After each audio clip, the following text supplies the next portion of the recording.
Good morning. This is Suraj Singh, Faridabad, Bharat, NCR, India. Safety, health, and environment. SHE ergonomics, safety, significant topic, senior subject, specialist as well as a generalist subject, meant for every person in this world. It's not limited to our country, it's limited to all acts in life with all citizens, all residents of the world. Safety has to be understood in common sense as well as in professional sense. If we do not comply with safety, means we risk ourselves to accidents. So simple it is. I have made, I've done conducted many talks in this issue related to this one, related to work and related to non-work areas. Must be taken care of, but usually ignored, condoned, with with the consideration that everybody will take care of that. Everybody takes care of that, but there is always lapse during work because people are tired, they are in hurry, they have certain other destination, other step to take, and they ignore previous step because they lose patience and have no tolerance. Safety must be first consideration, not top consideration. If you start with safety and end with safety, you will work safely. Safety cannot be defined everywhere. It has to be understood using common sense. No accident is best one. No fatality is best one. Zero accidents are designed, but often it doesn't happen. Zero fatalities are designed, often doesn't happen because of many reasons that we have covered in our talks. I am often linked to construction work. In my whole life, in construction, in office work, both where safety is involved. Construction work, construction in all fields, all over the world, means heavy budget is spent on construction. That budget comes from your pocket and my pocket, comes from taxes and in private work as well. Comes from your own money, own savings, and that money has to go to construction, in house construction or something else. After all, it's your money. And money means your work, and it comes from your hard work and life work. So it has to be spent rightly, and that requires that have got two destinations, and one is a good work, quality work, and other is safe work. If just to save 5 rupees or $5, you spend $1,000 to compensate for accident, I think that is meaningless approach, meaningless decision. So we have to be very careful about safety. Safety can be immense and safety can be smallest one. Again, I am saying you are walking on a footpath or a road where finish was very bad, and even 5 mm of protection is left, and that strikes your toe, you can stumble. You're rising on a stair and steps are not equal. Some steps are a half centi difference or 1 centi difference. You can get off because your mind receives riser height automatically when you ascend or descend from stair. Same thing, you're driving a car and you're not taking care on road, you're just talking on mobile, your attention is diverted and you meet an accident. Controls are lost. Safety means controls. Everywhere controls are defined or experienced, and safety itself is a part of those controls. Just like all other fields are controls: quality control, safety control, design control, work control, control in life, control in personal life, control in family life, control in social life. Everywhere controls are required. So safety is also a technical as well as work control.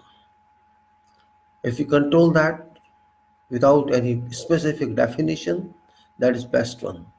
If some supervision is required to control that, that's expensive. So one has to be its own supervisor.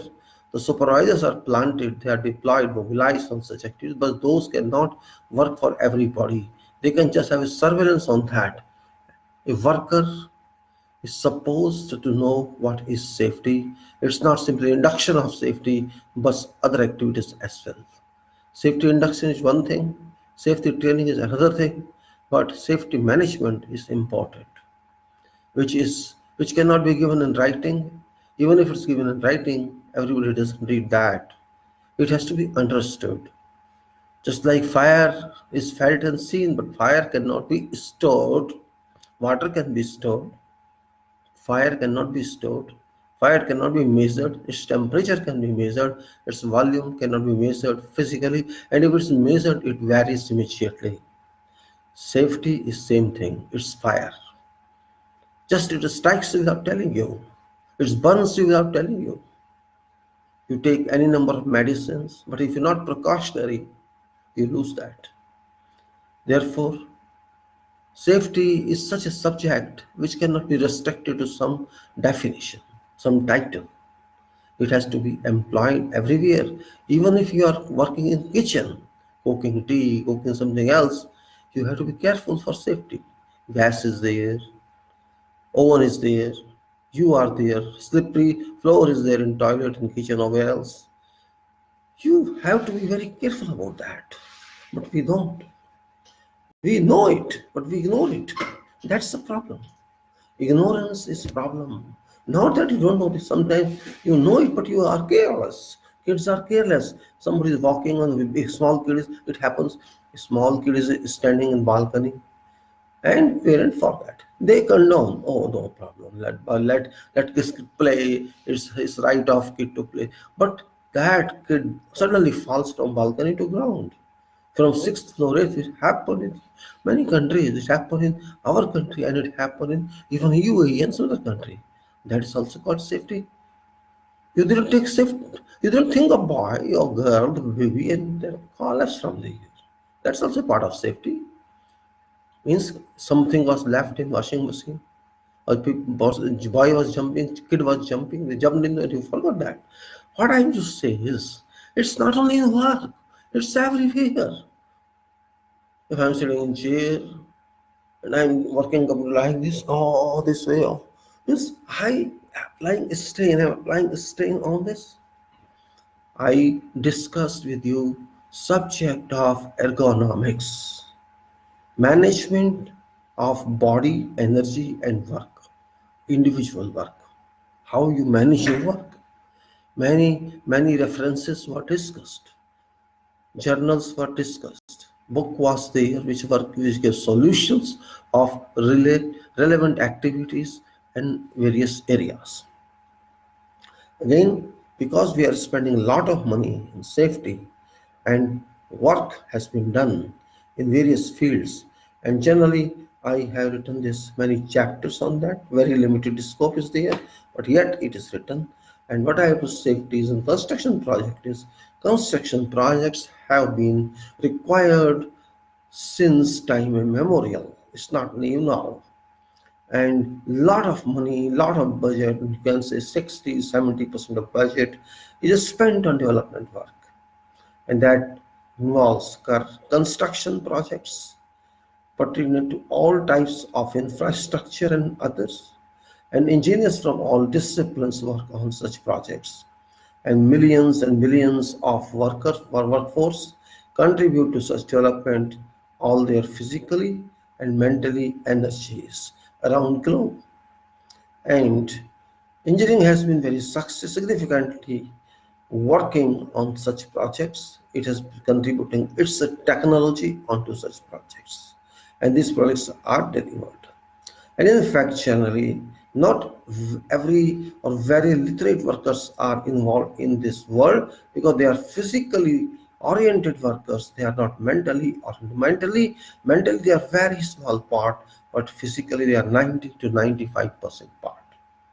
Accidents do have accidents have been experienced on such projects along, and still we see accidents every day due to reasons of carelessness or neglect of work and supervision.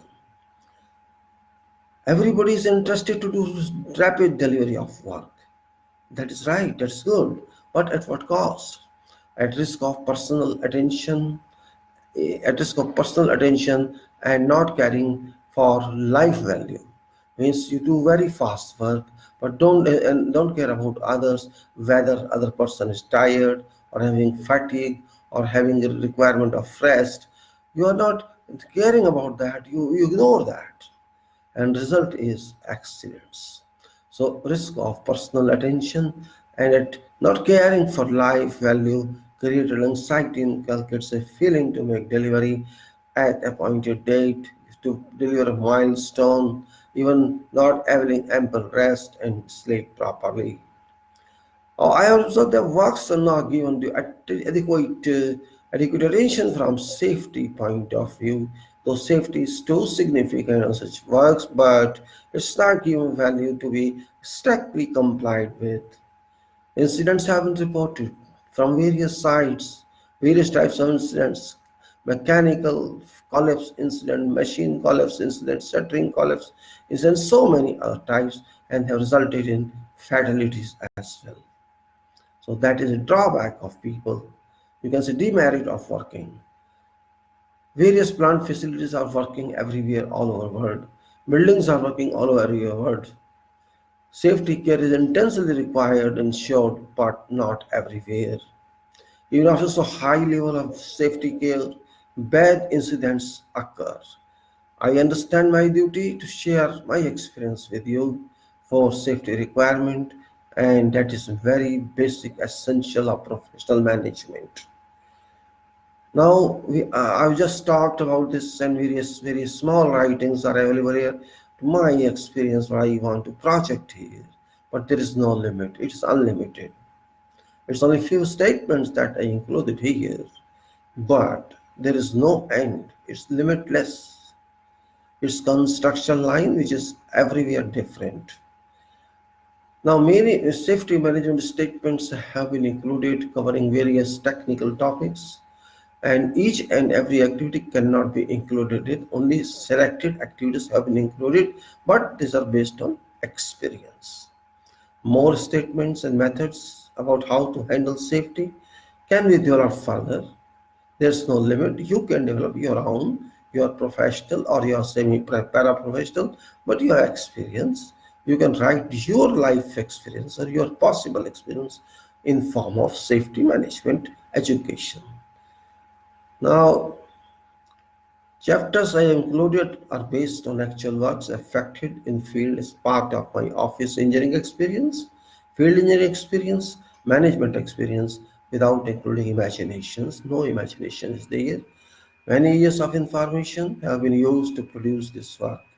A model organization chart is also included. And I understand that all those who are working in fields and senior level and engineer level or manager level, they all having very good experiences in field. But only problem is they find little time to document that. Once you document that for your generation to come or next one to come, you cannot help profession, but it is your basic duty to help a profession, help future. You act as the teacher for those who had to follow you. So that is called CPD. Means purpose of this work is to assist those aspiring professional engineers who are unable to currently refer to certain practical books, because these books are not available. No such books are professional books, and no publisher is interested to publish such book because of no financial returns. It's not actually, we can say, financially viable. That is only reason that I started this type of writing and disseminating such information in form of this media. And I think it should work because we have got facility to use this media, and particularly construction method statement should actually should assist actual work in prosecution or execution. That's very important. One must be attentive. So that's only reason, and I have collected this. Collected this information following topics. The names such as titles are safety policy, management system, site security, hand tools, first regulations, permit to work, housekeeping, safety training, emergency and evacuation plan, fire protection, PPE, that's called personal protective equipment, excavation safety, control, storage and use of hazardous material, incident reporting, lifting, rigging and hoisting, radiography operations, night working, scaffoldings and ladders, temporary electrical supply, welding and cutting, working at height and fall prevention, abrasive wheels, construction environment controls, hazard control, confined space entry, road safety and vehicles operations, reward system, compressed gas cylinders, heat stress, safe practices, disciplinary enforcement, safe work, inspection and audits, plants facility project, construction safety round sketches. Up to this safe work I had completed. I have left with inspection and audits also part of this was taken up. Implants facility and sketches already. All these files are available. I have put URL on text of this video. You can go through that and see that one. And because we have to move further now, and this is regarding HS inspection and audits, which is a very practical one. And purpose is that first letter says a scope, and this is scope, purpose, definition, responsibilities, instructions, references, and attachments. And this applies to construction site operations and activities being carried out by EPC contractor. When I say EPC contractor means not necessarily should be EPC contractor, can be general contractor as well. EPC, is stands for engineering, procurement, and construction, and their subcontractors also included with this. And purpose of this procedure is to outline various arrangements to be followed for inspecting and auditing HSE conditions on site and subcontracts premises where project work is being carried out. This procedure has been based on practical. This procedure has been based on practical case studies from brownfield project involving onshore construction engineering. It can be considered as a sample to understand the procedural process involved.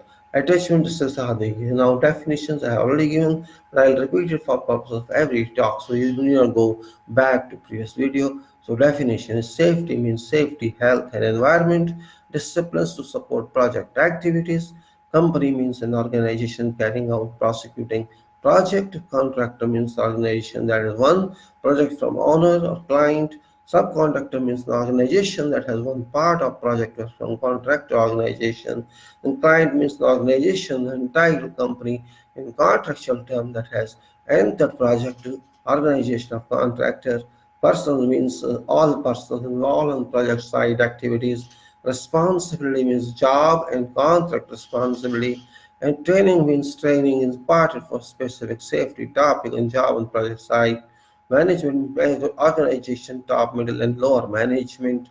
Safety manager means a person who, with job title safety manager deployed by certain organization. Project manager means a person as such PM title deployed by contractor or someone else. Engineer is a person appointed by client or client company for an overall project responsibility. And then we come to what the contractor is. The contractor is contractor, EPC contractor, employees and project owner. HE inspection shall constitute regular and formal review of site activities to confirm compliance with HSE procedures. HSE audit means audit shall verify and document compliance with the requirements of HSE plan procedures and highlight all deficiencies if found. Then responsibilities in general respecting certain positions. Project manager responsible for overall obligations to provide schedule, all resources, directions, engineering solutions. Site manager responsible for overall site prosecution management over works and subcontractors. Site safety officer responsible for overall safety management on site and report to project manager. Site manager, corporate safety manager, and construction manager responsible to arrange all safety related resources and provide site team all requirements. Project site engineer responsible to carry out safety issues within section. Site safety inspector engineer responsible to supervise safety measures on site and control safety issues. Should bring to site line management adopt correct measures. Site foreman responsible for compliance of safety measures as standards or as directed. An individual working on site responsible to maintain safety measures in case missing should bring to site team attention. Now responsibilities. Site manager is responsible for ensuring that overall requirements are understood and followed by all involved parties. Site HSE manager is responsible for ensuring following that contractor supervision and subcontractor management are familiar with this procedure, which shall form a part basis of site safety induction, prepare a schedule of implementation of audits and inspections with all subcontractor HSE representatives, which shall define dates, times, attending personnel, and area topics to be covered, carry out monthly specific audits and inspections consistent with scope of work and in line with audit schedule. All subcontractors, all subcontractors, superintendents, and supervision in charge of work area shall participate in regular inspections and audit being carried out. Subcontractors, HSE representatives shall coordinate with the attendance of participatory personnel for conducting site inspections. EPC contractors site HSE managers shall audit project at quarterly intervals and are as otherwise decided by project instructions. Site HSE representative shall ensure that arrangements are in place on construction site for carrying out HSE audit and inspections on works. This shall be in accordance with EPC contractor or contractor construction project procedures and safety requirements. HSE managers shall also carry out periodic audits to assess implementation of organizations, the core processes, and site-specific processes. Additional audits or specific inspections shall be carried out as necessary to support projects. HSE inspections. Regular HSE inspections shall be carried out on works in accordance with EPC contractor project procedures. An action plan shall be developed by site HSE representatives to include all areas of works, not workforce, including all subcontractors. Implementation shall be conducted at least weekly and shall be based on pro forma provided on attachment as such. Results of all instructions shall be then documented and issued to site manager and employer site representative and formal HSE audits. Formal HSE audits on work shall be carried out by a joint EPC contractor or contractor team for a contractual requirements. HSE audit schedule. A schedule of site HSE audits and inspections shall be developed by site HSE representative to cover items listed, which may be on area by area basis and issued to employer for review and comment. HSE audit team. Employer shall designate an HSE audit team consisting of employers, HSE and operating representatives and EPC contractor representative who shall address following the issues. And these issues are HSE audit team leader, agree timing of HSE audit, refer to audit schedule, review and approve final recommendations for modifications or additions resulting from HSE audit, review and approve implementation of approved actions arising from HSE audit items, audit activities. HSE audit team members shall prepare details of scope of each audit, organize suitable information and documentation, that is specifications, drawings, checklists, etc. for reference during audit. HSE audit shall be conducted and a report statement produced within 14 days of audit completion. A report shall include a punch list of items that are considered deficient which require remedial action before acceptance. Punch list shall be issued within 24 hours of audit completion. Photographs shall be taken as necessary and included with HSE audit report statement. Follow-up audits and inspections shall be carried out to confirm that all punch list items have been rectified and cleaned. Such audit shall be planned and pre-recorded on HSE audit schedule. EPC, contractor construction site, superintendent and subcontractors, supervisors in charge of work area shall, as necessary, participate and be interviewed. EPC contractor shall receive, review, comments, and implement punch lists prepared by HSE audit team and initiate necessary actions for design modification, site remedial work, etc. Site manager shall discuss agree priorities and impact on remaining construction activities, and references are there, attachments are there, attached HSE audit team checklist, area safety inspection checklist, safety inspection action plan format, monitoring and surveillance program. I'm just speaking here because I have done it, but I'm just refreshing it. You can refresh that one.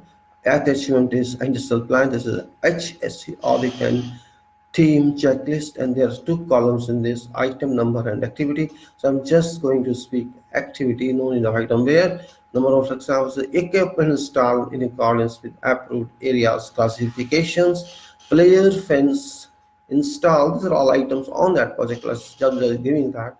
And this is not generally specific items are so I shall say equipment installed. The second is flare fence installed, and handrails and toe board installed, and adequate and unobstructed easels, walkways, and headrooms available, minimum of two stairways and ladders for all operating platforms, pressure relief device installed, atmospheric vents installed sufficiently high to avoid injury to personnel from hot or toxic releases, and atmospheric vents properly positioned with respect to prevailing wind, fireproofing installed, blast-resistant walls and blowout panels installed where enclosed equipment has potential danger of explosion, adequate dikes installed around storage of flammable materials, adequate ventilation installed in building containing flammable materials, uninterruptible power supply, that's called UPS, installed, a double valve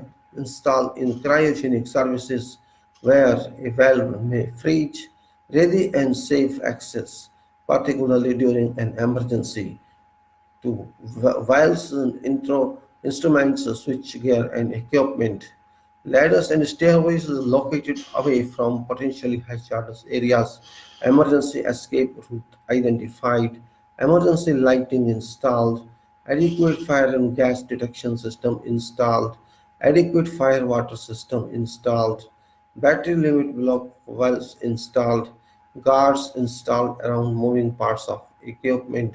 HSE showers and eye wash stations installed and supplied with cooling potable water, electrical isolation and walkout system installed, lighting arrestor system installed, ground system installed, warning signs installed, review process and utility designs to ensure that any failure results in a safe condition. Then we'll go next attachment is subcontractor or area safety inspection. Is a form with date, area, subcontractor details, inspection team, the name, company, position, etc. And there are various finds, very poor to excellent. There are 1, 2, 3, 4, 5 columns regarding points, then possible, then possible score, and then actual score. So there's a list also. There's a the safety administration is there, for example. Then there's health and welfare. Then there's emergency procedure. Then access and egress working places. And then personal protective equipment. And after that, excavations. Then lifting plant and equipment. Then electric systems. Then compressed gas. And after this, handle and power tools. And then there is working at height. And after that, environmental conditions, and then painting, grid blasting, and followed by housekeeping, and then specialist activities are there like like their specialist activities, line management. Then you can say so. Such is there. Let us go one by one into this one so that we can just have a better understanding about that one is. And this is number one. Let us say subcontractors area, and there's safety considerations, and this is many subheads in this: management communication, bulletin, etc. It is, and you can say in this 1, 2, 3, 4, 5, you can give marking on that. And the total is required. So I'm not going to do that numbering. I'm just giving you titles about this. Means management communications. This is bulletins, memos, etc. And this toolbox talks. Toolbox talks is important to know about how to practice tools, how to use them, how to have precaution. Then the management inspection is there. Management inspection or managers all this. Management inspection, and then task talks. Task talks. That was toolbox talk, and this task talks, which is also very important, how to work on each activity or task. Then specialized training, and after that notice board and publicity, then supervisory roles, define and follow up remedial actions, and communication of rules. And so these all are toolbox talks, means it's very common for every tool. You have to explain all the time to your workers on that, and the management inspections. You have to record value of that one. Then task talks means we explain through method statements or verbally, or explain to them in a way they understand before doing something. And specialized training means you should get training to people through your safety officers or managers for all required items or relevant involvement activities. Then notice boards must be publicity. The supervisory rules means well known, follow up with all that. So total you can do there in form of scores. This is regarding safety administration. And a jump over to health and welfare is also a very strong part of the safety management. What about drinking water and cups that is record is available or not? Toilet facilities, all that, and then washing facilities, all that, and then first aid and medical facilities. These four items is drinking water and cups and toilet facilities, washing facilities, first aid and medical facility, or ensure all these are there available, and what's the score of that. Then you go move on to emergency procedure, which is very important. In fact, that's actually safety management role is very significant. And rescue equipment means what sort of equipment is how to just escape that place. The emergency transportation, emergency transport can be by bus or by helicopter or something else. Restaurant can get it and done, or even by walking or running away. The emergency communication, muster points where people collect, it's called muster point, and alarms, wind, socks, and fire equipment. Dry fire, the dry equipment, or whatever equipment of extinguish fire. This is regarding emergency procedures, health and welfare, and then move on to access and egress working places.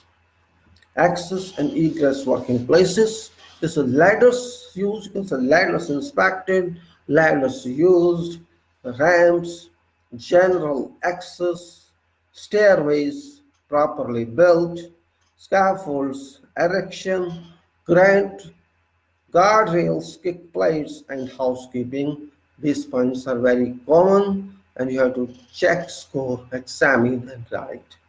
Then personal protective equipment. Personal protect means a head protection. Here's head protection, eye protection, food protection, hearing protection. Head protection here means you know what is head protection? Helmet, eye protection, goggles or glasses, safety glasses. Food protection, safety shoes. Hearing protection is and respiratory protection, how to respire, so some device to use. Then hand protection, gloves, and safety measures, safety harness, belt, waist belt, and a line life belt, and specialist protection. These you have to examine and score in. And then come now excavation, first important part of activities, without which nothing can move. Sloped or benched one, a shored one, barriers and wallings, spoil clearance, access or egress from there or to there. Picture main machine interface,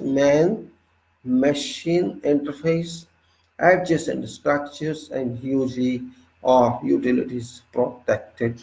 You have to audit, check, and record score. Lifting, plant, and equipment.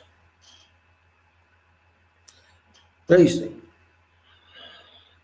Cranes, general conditions, hoists, winches, excavators, condition of wire ropes, certified equipment, condition of shackles, hooks, storage of lifting equipment, vehicle condition, back-up alarms, tires, brakes, and lights, competent and approved operators.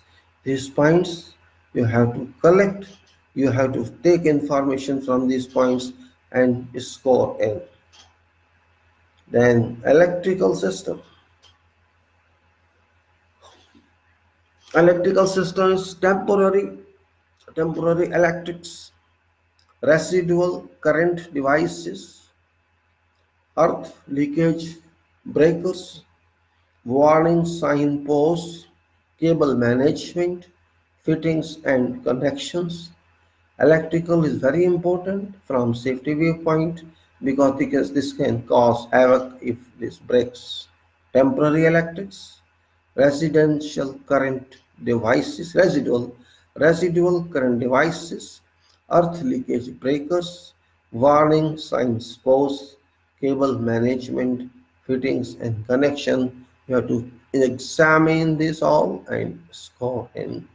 Compressed gas, proper storage of gas, conditions of cylinders, color coding, warning signs, flashback canisters, fire extinguisher, cylinders secured, chained, trolley, hose condition, sparks containment. Same thing here, you have to score in hand and power tools. Hand and power tools.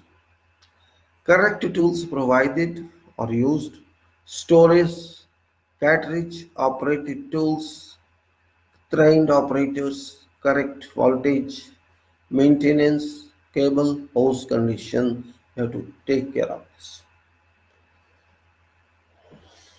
Working at heights. Working at heights. Erection. Wait a minute. Yes. Erection properly supervised, lines, anchor points provided, personal protective equipment and harnesses used, safe access, weather limitations, tag lines used.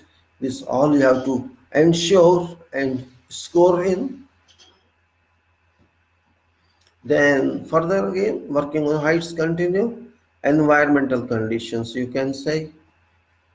Environmental conditions as noise control, road maintenance, pollution controls, dust suppression, heat exhaustion, environment protection. You have to go into this all, which is very significant from safety, housekeeping, and environmental viewpoint. You have to assess all this. And painting, grid blasting,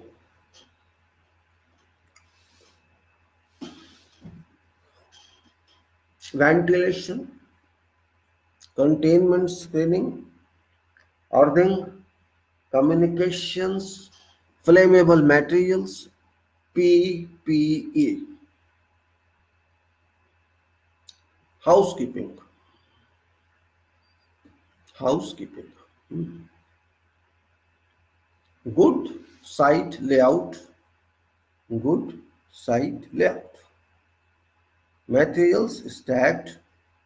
Lay down areas. Material storage. Timber denailed.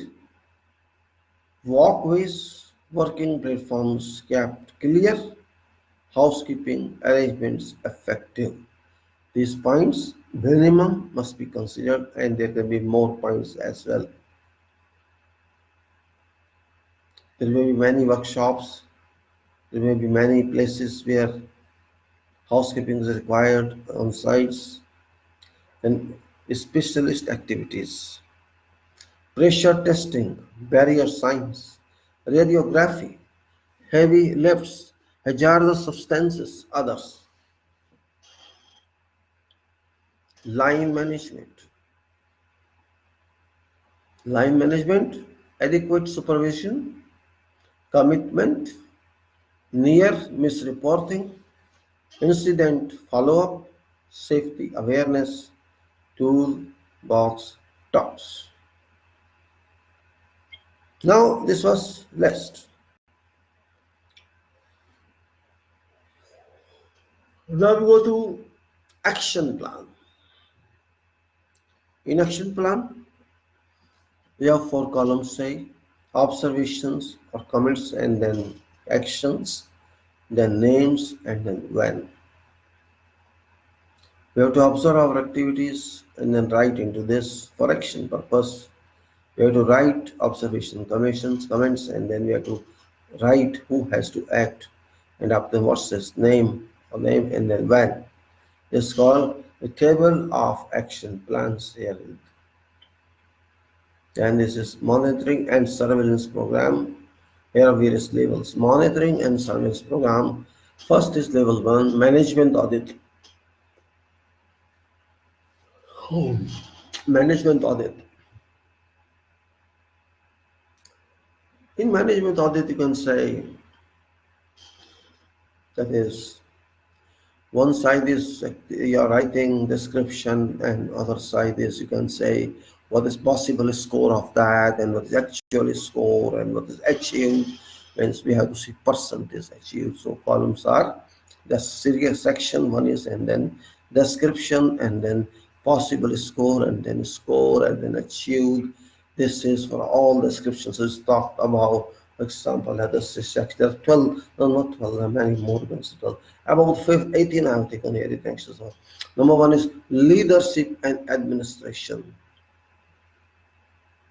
Leadership and administration, that possible score should be that much as we checked before. And what is actual score? This means there is some deficiency or it's better. If some valuations are well, we can say added value, that's fine. If it's this, we have to see how many percent of that we complied with. It's leadership and administration, then management training, and then project health and safety rules, health control program, and personal protective equipment, communications and meetings, health and safety promotion, employee training, purchasing costs, purchasing control, material management, work equipment management, contractor control, emergency preparedness, fire prevention, risk assessment, procedure and method statements, and incident reporting, investigations, documentation and resources, program monitoring and surveillance. After this, total you can check in that, and then score systems, all or nothing score, professional judgment you have to take, and then after formalities. Now, leadership, organization, administration, let us say. Leadership, organization, and administration. Its second is policy and commitment in that. And is there a health and safety policy statement specific to project work of scope? This is what the scope of work, scope of work is regarding leadership, organization, and administration. Leadership, organization, administration. You have do something you're lazy. When you use mind and speaking, you don't feel so lazy. This is practical. When I'm reading something, I'm referring to a document. I am getting lazy, and that's the problem. So my mind is reading, only it's not thinking what to do, no other way out. Leadership, organization, and administration, policy and commerce. Is there a health and safety policy statement specific to project scope of work? We have to ensure that we write our score in that. Then about this is general policy statement that dated and signed. We have to ensure that. And there's senior executives of company and manager in charge of site operations. Then does general policy statement makes references to that. Prevention of personal injury, what is about that? Prevention of personal injury, prevention of illness, I can say protection of property, prevention of fire, protection of environment. And how is general policy communicated to employees? Means about that is items are notice boards, are you can say mediums through for purpose of general policy communication to employees, notice boards, induction, rule books, health and safety materials, safety bulletins. And by what means do senior executives of a company, by what do means do senior executives of company demonstrate their commitment to health, safety, and loss control program. Hmm. Quarterly visits to site, HSNLC briefings, then quarterly HSNC tours, written reviews, comments, and bulletins, then personalized memos to staff and workforce. Then after have written standards been established for senior and middle management activities, and that we have to ensure that, and that's how senior standards being established. It is HSNLC inspections, this quarterly, program reviews and target settings, quarterly H&S briefings with all employees, attendance at formal inquiries, personal involvement in personal activities. Then individual responsibility. Individual responsibilities. I think I'm feeling cold, right? Let me take my glass. It's feeling really cold. Let me see the temperature here. Maybe, I'm not sure. I think cold, very cold, I think. Mm. Are health, safety, and loss, it is regarding individual responsibilities, are health, safety, and loss control responsibilities and activities clearly stated in job descriptions for managers and supervisors on this project? Are staff provided with copy of their job descriptions? That's very important. Are still are staff appraised? Are staff appraised on their performance with regard to health and safety? Has site manager been named on person as person responsible for safety on site? Then have sufficient safety supervisors been appointed to adequately supervise operations? Health and safety assistance. Has a qualified health and safety professional been appointed to project? Then question is, does health and safety professional report to site manager or higher, deputy site manager, senior engineer, someone else? Sorry. Does health and safety professional receive adequate support from corporate health and safety manager, his manager on site? What percentage of normal time is dedicated to health, safety, and loss control duties? What percentage of normal time is dedicated to health, safety, and loss control duties? 100%, 75%, 50%, or less than 50%? We have to opt out and write on score. Management of complaints. Management of complaints. Is there a written procedure for processing complaints, suggestions regarding health, safety, and environmental matters from statutory authorities, from client, from third party, from an employee? Project health and safety plans.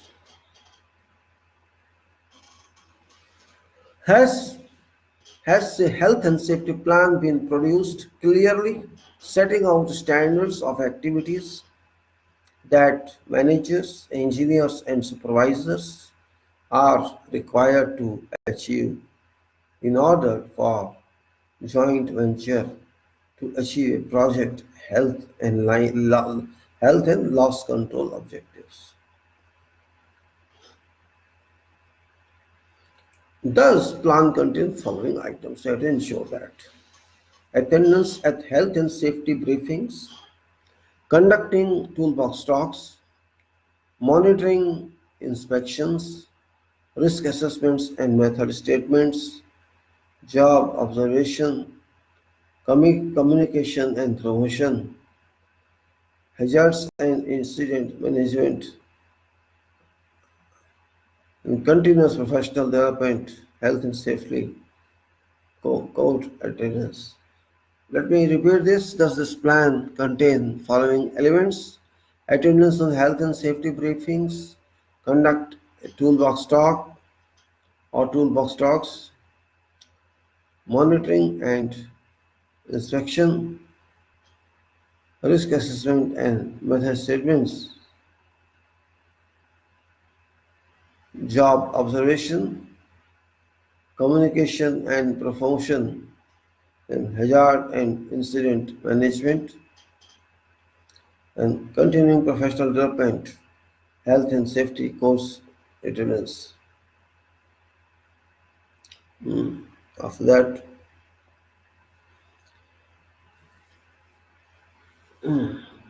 is every manager, engineer, and supervisor in possession of an up-to-date copy of health and safety plan? Think on this. It's not necessary to plan the all. You can claim. You go to see it and ask. You get it fine. Is every manager, engineer, supervisor in possession of an up-to-date copy of health and safety plan? You have to ensure that. How often is plan updated? Yes, that is the question. How often is plan updated? It's updated 6 monthly, annually, 2 years, never. Management training has a written policy with the standards for management, health and safety training been established for all levels of management on this project. Does training program include project management system induction? You have to say how much training we are giving. Project management system induction, health and safety management systems, legal and project specific updates, technical standards, that is scaffolding risk assessment.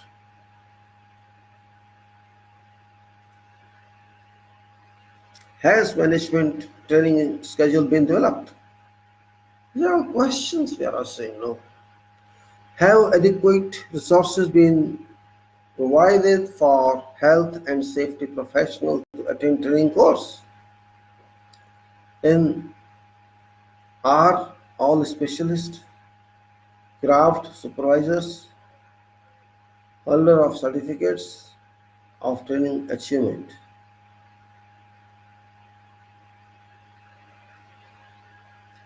And are all training courses recorded record to contain names of professions, title of attendance, name of attendance, course title and data contents. This is all you have to see. Then go to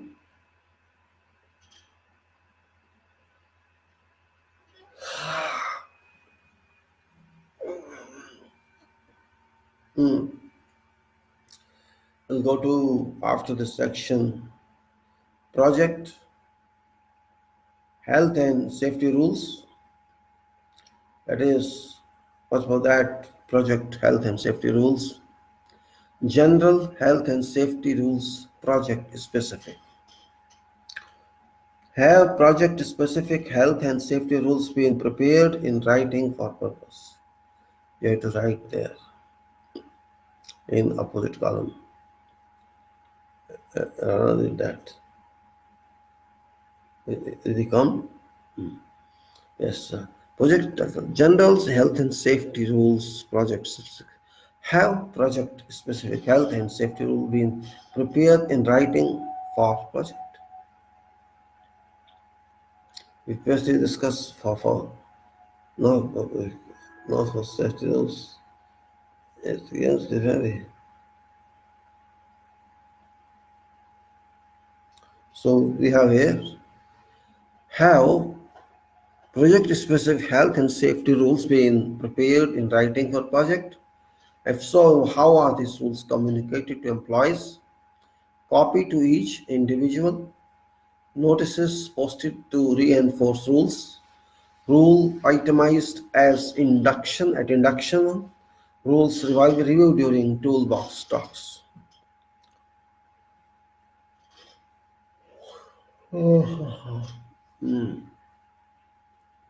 Are posted rules notices regularly checked for conditions and corrections?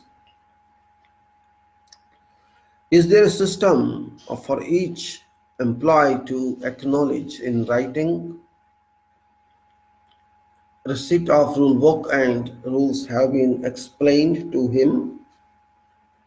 And then how often are general health and safety rules reviewed and revised? Every 6 months or every year or every 2 years?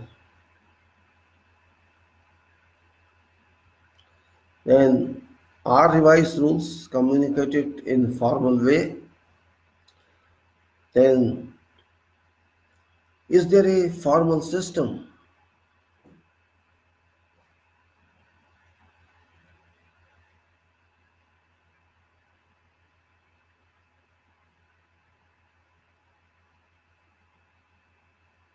Okay, no problem.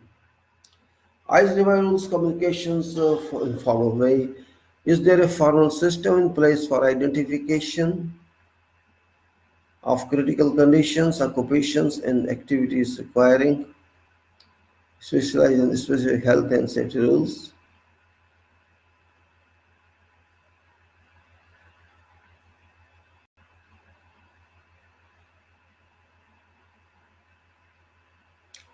Is there a formal system in place for identification of critical conditions, occupations, and activities requiring specialized and specific health and safety rules? Are criticalities formally listed and using project planning schedule to ensure timely preparation and communication to workforce?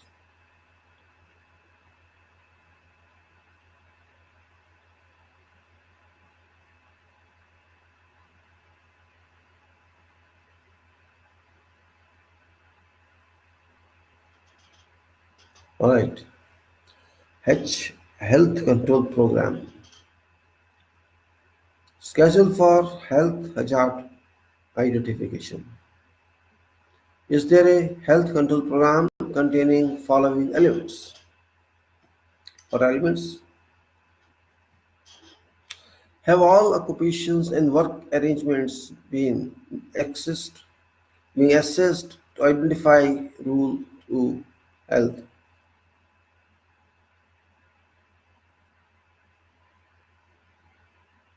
Hmm. Have all occupations and work arrangements been assessed to identify?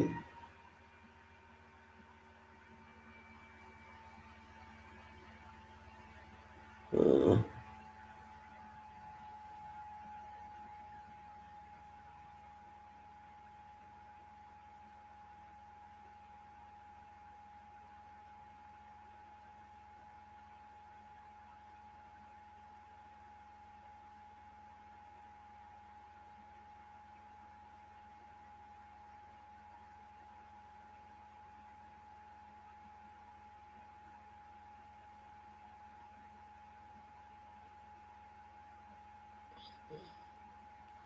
okay, let's say.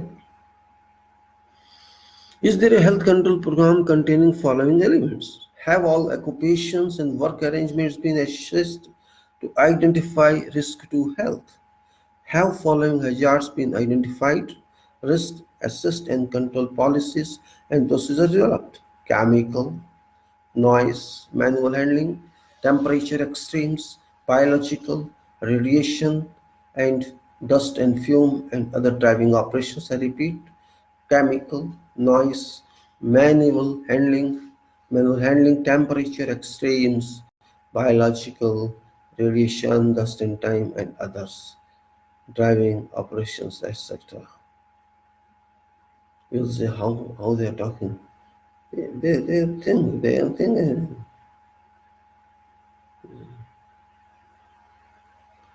Uh,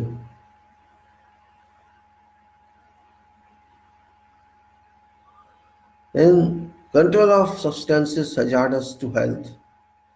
Let's move further. Then control of substances hazardous to health. And this is to, you can say, refer to conditions and practice inspection rating system in section 10. So we have done it. First aid in medical facilities, first of that. Have requirements for first aid and provisions being assessed and assessment documented? Is a named person responsible for maintenance of medical facilities, first aid and rescue equipment?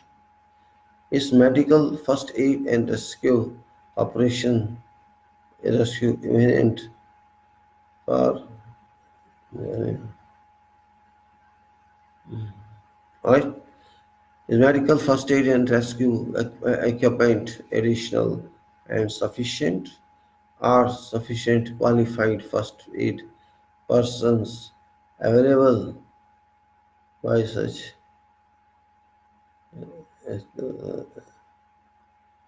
Then, after sufficient qualified first aid persons available at all times when persons are employed of this professional assistance and support.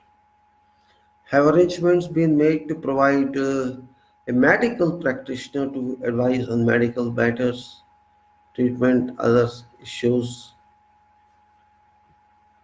Then food safety. Do all food safety hold food hardlers and hygiene certificate?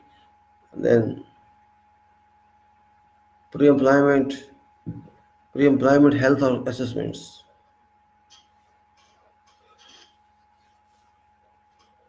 Is there a policy and arrangements in place to ensure employees' fitness to work at time of hiring? And employee health surveillance. Is there a policy and an arrangement in place for ongoing health checks? Personal protective equipment.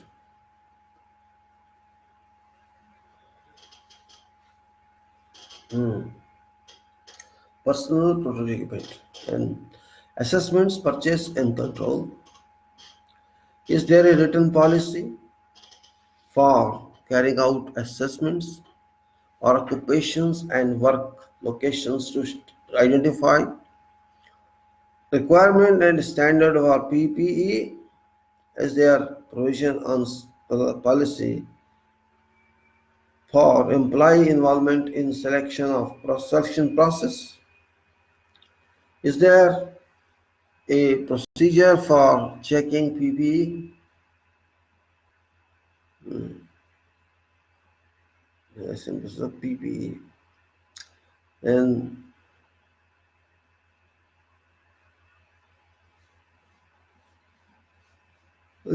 all are all issues of PPE to employees recorded? Is there an adequate stock control system to ensure that PPE are always available?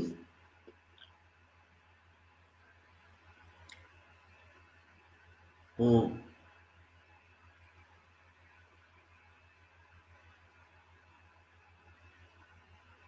Right. Then let's say, is there a procedure for checking PPE at time of delivery for compliance with standard and quarantine facilities for non-complying system items?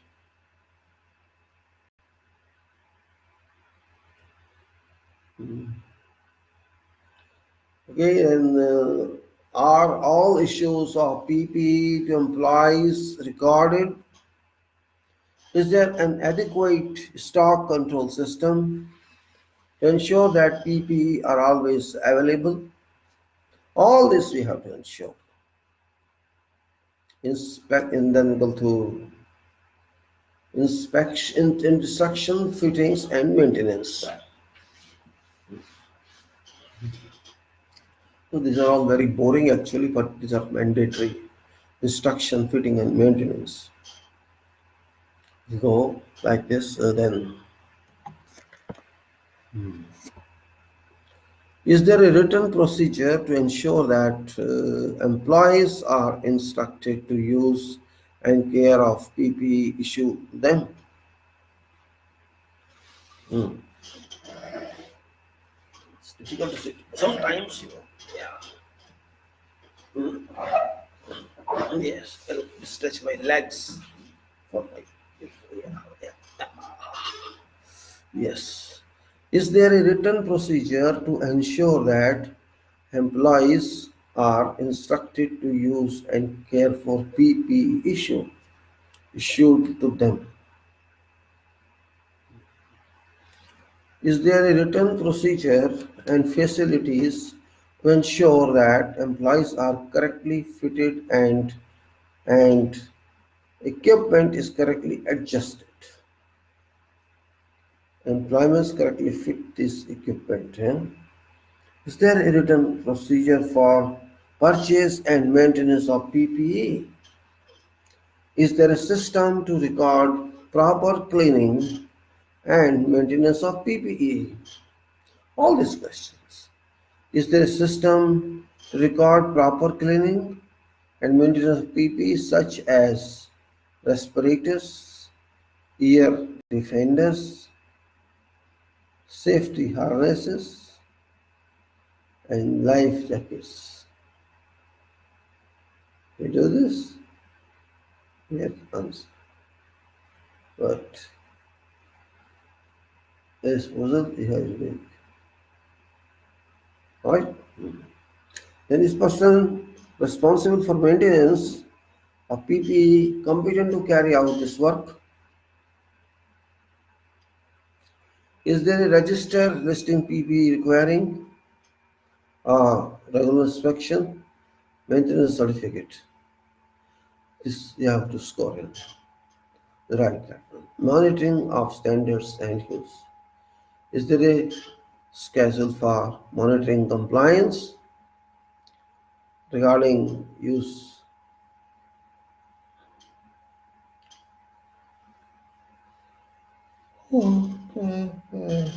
Is there a schedule for monitoring compliance regarding use and care of PPE? Let's go to then meeting and communications. Meetings and communication.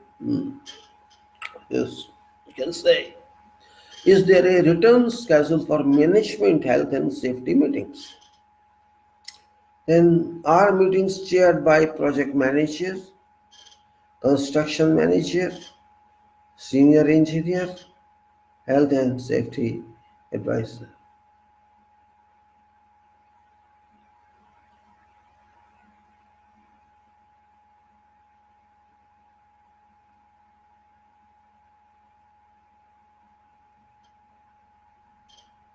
Right. Then uh, are meetings chaired by project manager, you can say construction manager,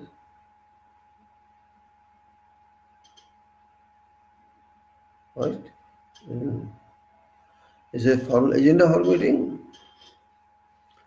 and then is health and safety element item number one is focusing. That's very first meeting, focus meeting.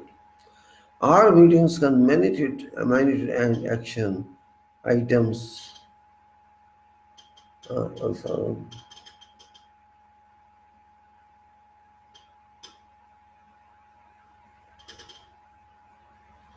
All right, is health and safety number item number one. All right. Is health safety number one is progressive meetings. Are meetings some number and this is losses. Is health and safety element item one progressive meeting? Are health minutes and actions taken record against the national honor?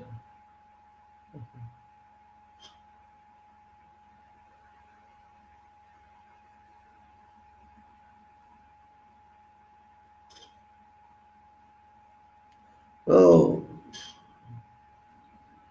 always.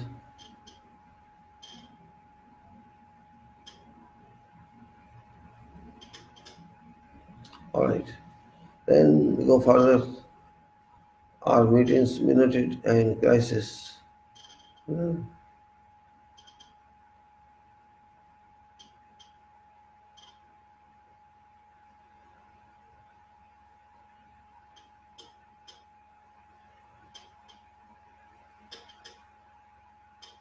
right. Is there a schedule for joint health and safety? Committee meetings, management and employees representatives. Is there a formal agenda?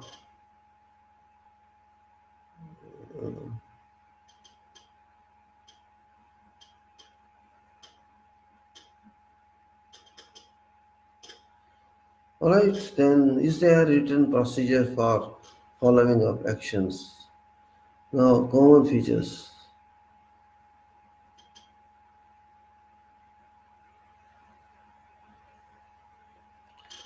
Then you can say communication is over and they're going to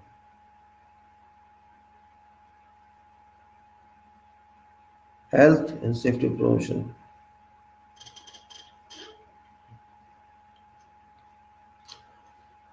Has there sufficient number of notice B want?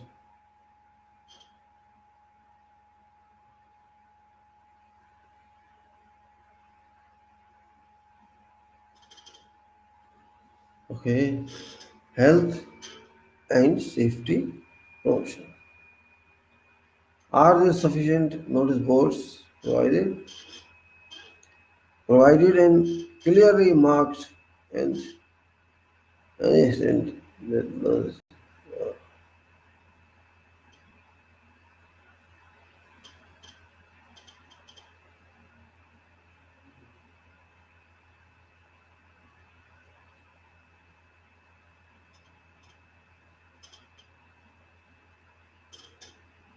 uh, health and safety promotion.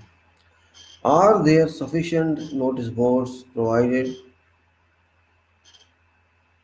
Uh, uh,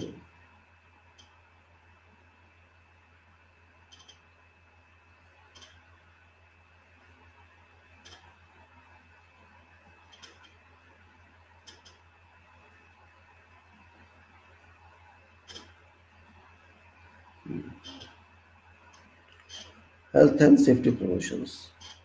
Are there sufficient notice boards provided? Uh,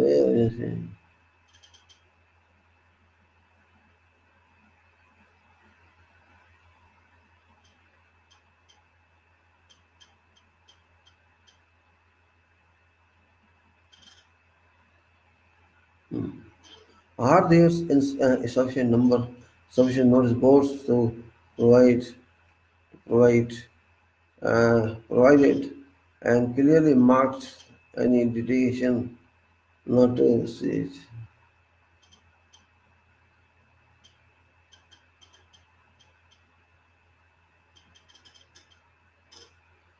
Then there are there sufficient notice boards provided and clearly marked and dedicated to health and safety information?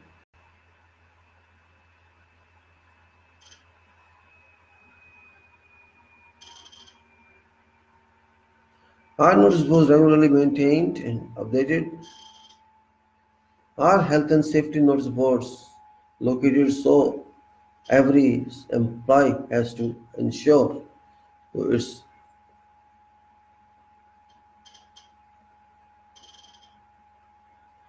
are health and notice boards investigated in regularly monitored?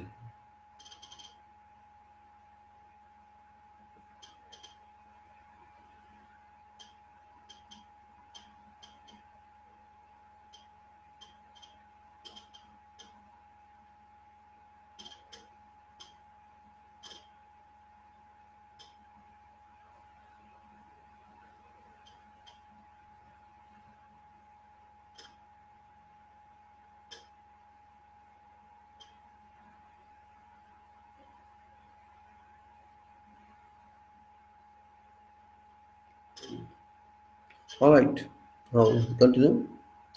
Are there sufficient notice boards provided and clearly marked and dedicated to health and service, health and safety information? Are notice boards regularly inspected and maintained and updated? And then how any notice boards regularly mentioned in a protect and this health and safety notice boards located so every employee has an opportunity to see its list.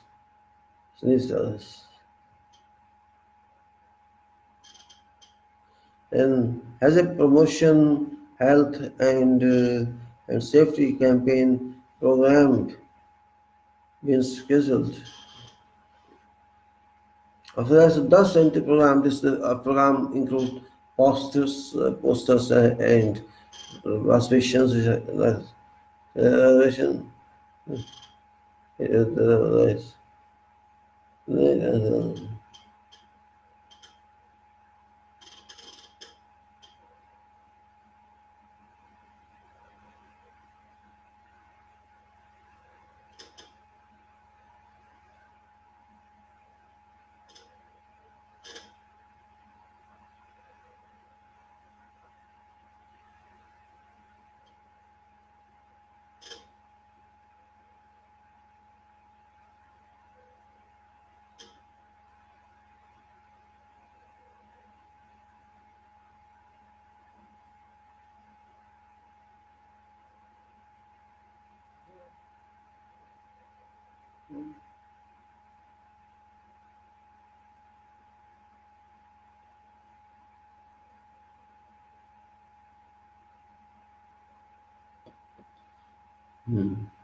I'm just analyzing document and then thinking of. Does program include posters, regular bulletins, competitions, pamphlets, memos from senior managers?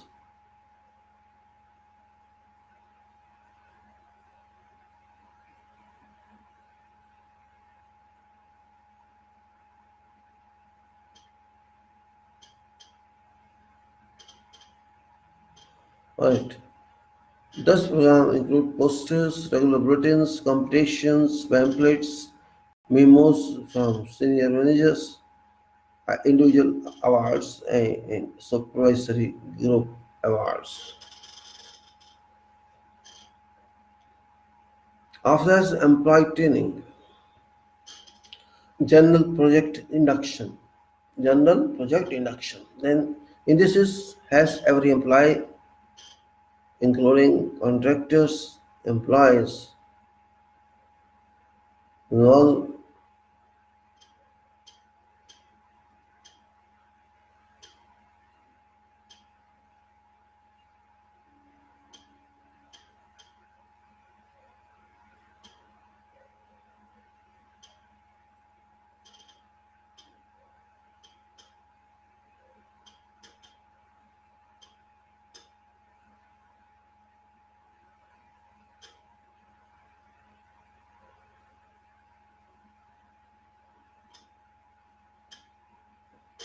All right, let's go for the general project question. Induction, general project induction has every employee, including contractors, employees, vendor staff, and specialist staff, receive general training. Uh, let's see. This is question is again. I'm telling. Does every has every employee, including contractors, employees, vendors, staff, and there is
We'll move further then.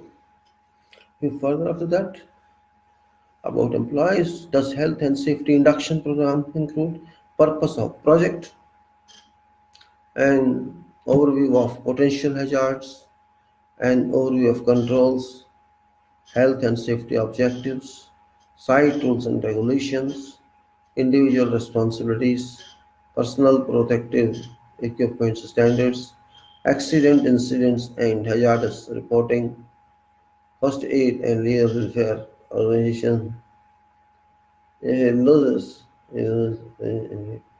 expensive. Hmm. Then you can again I read this, very important. Purpose of project and overview of potential hazards and overview of controls, health and safety objectives, site rules and assistance, and element discussion having comes. So purpose of project, an overview of potential hazards, an overview of controls, health and safety objectives, site rules and regulations, individual responsibilities, personal protective equipment standards, and personal protective standards and accidental release. That's right.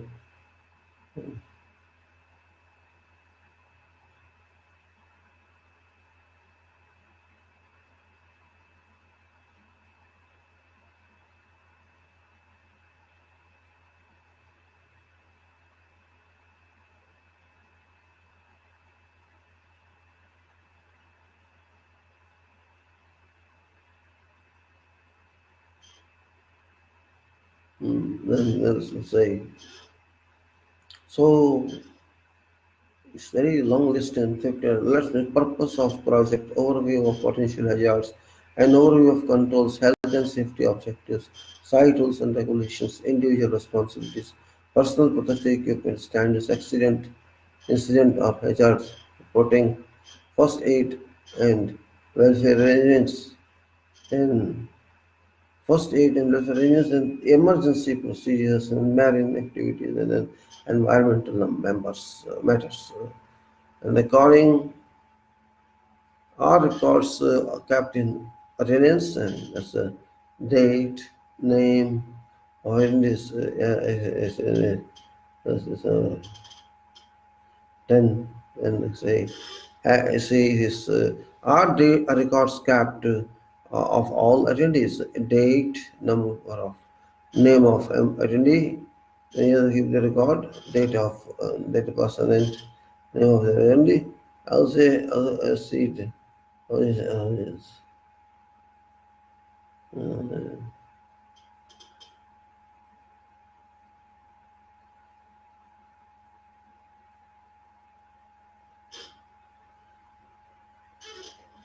Then date, name of attendees, rate, title, profession, title of India.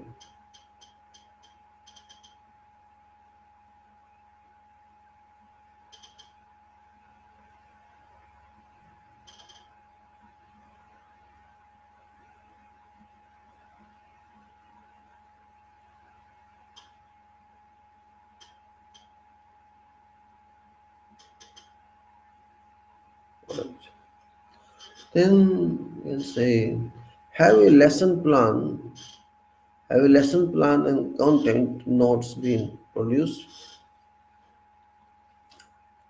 Is project health and safety rulebook issued on first day of employment? Yes or no?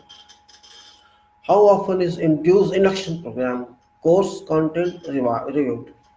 Every 3 months, 6 months, or a year?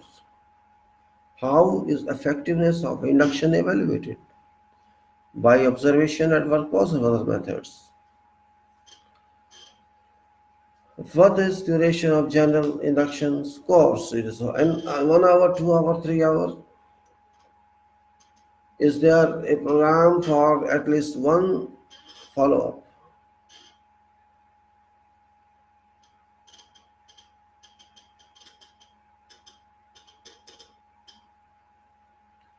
And Is there a program for orientation induction or employees in where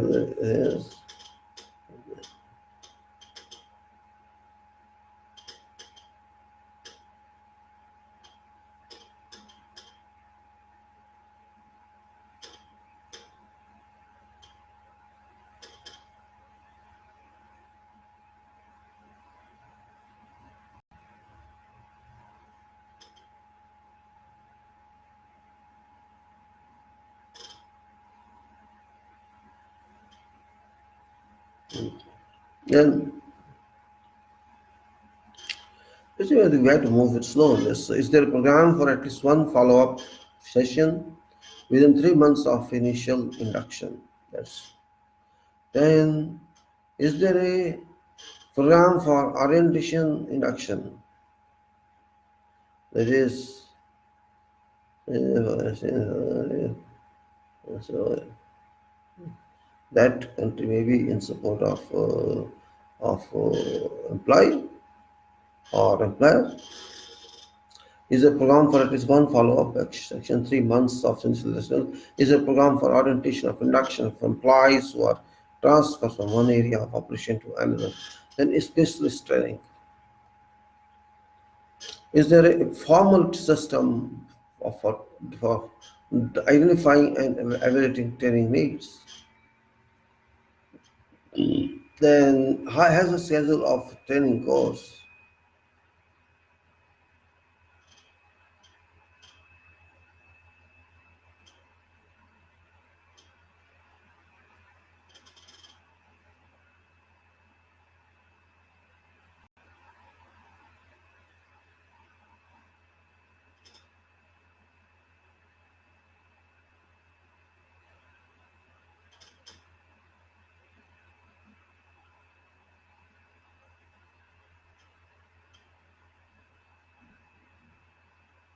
Then our employees, let us say, has a schedule of training course been developed to service needs of project, or is there a formal system for identifying and evaluating training needs? Has a schedule of training course been developed to service need of project? Then are employees assessed and training records reviewed before putting them to work? And then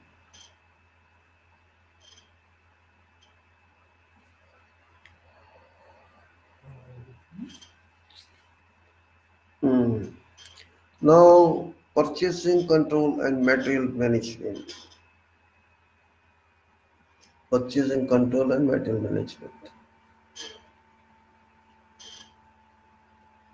Very slow process is purchasing because it involves cost.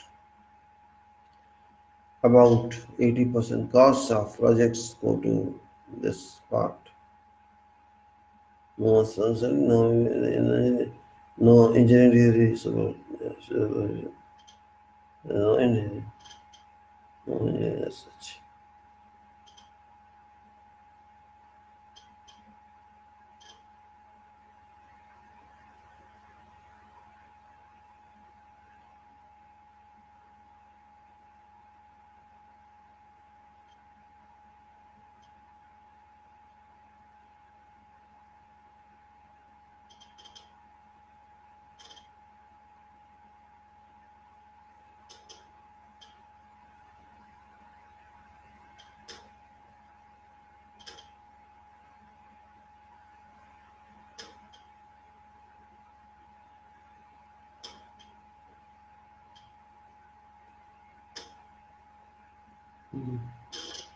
All right, purchase equipment, purchase control. Is there a written purchasing policy where products are assessed and evaluated to ensure can be stored and used without risk, suitable and fit for purpose, adequate product information and support, adequate suppliers? Is there a policy, procedures and standards for set for regarding plant and equipment, hire to ensure higher compliance with safety requirements. Thus, policy require an inspection of plant and equipment by our own specialist and before before being put to use.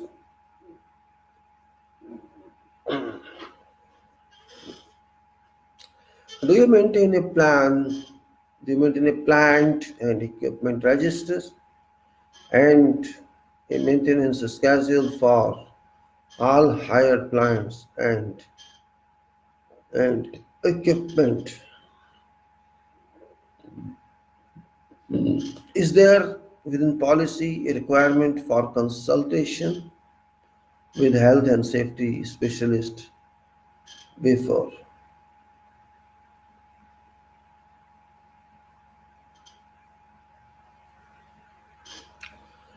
Is there within the policy of requirement for consultation with health and safety specialist from?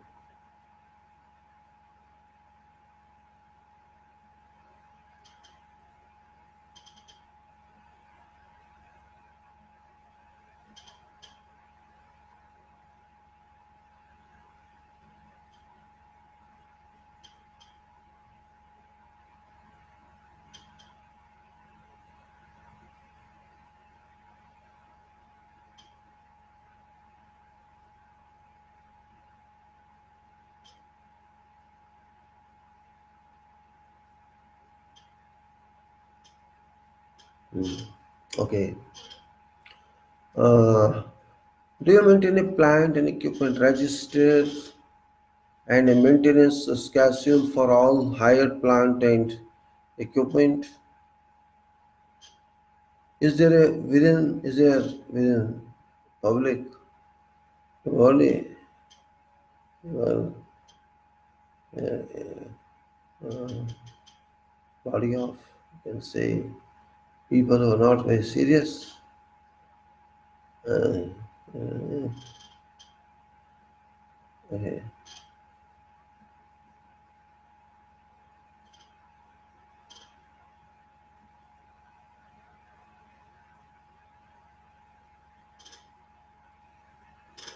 right.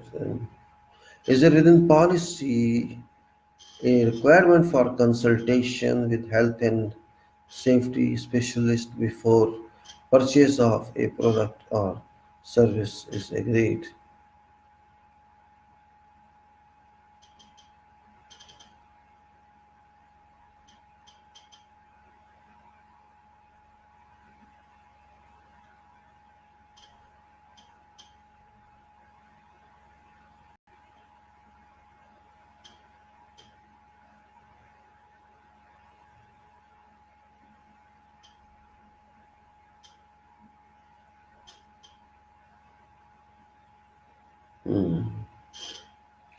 All right. Materials management. Do orders to suppliers specify unit or packaging sizes and weights compatible with manual handling policy?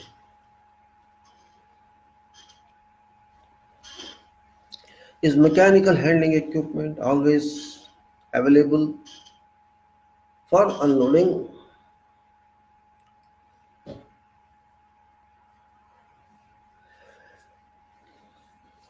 or lay down and storage procedures clearly set out and complied with? Are adequate and suitable facilities provided and clearly labeled? Are high value and critical parts provided for in secure? uh, uh,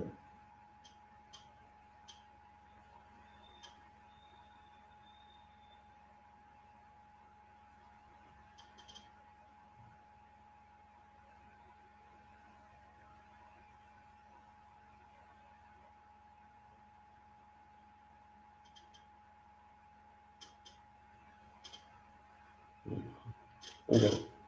Laydown and storage procedure clearly set out and complied with, are adequate and suitable facilities provided and clearly labeled, are high value and critical parts provided for in secure area, have adequate facilities been provided and suitably marked with appropriate high hazard warnings, so saying for storage like chemicals, flammables, highly flammables, and fuel gases and other gases. Then, does policy require minimum daily use quantities to be stored at work site workforce or face? Have housekeeping standards been set for storage areas? And are directions access to storage areas clearly signed, posted?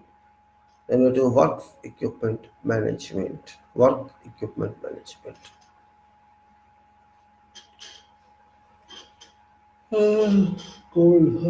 is cold.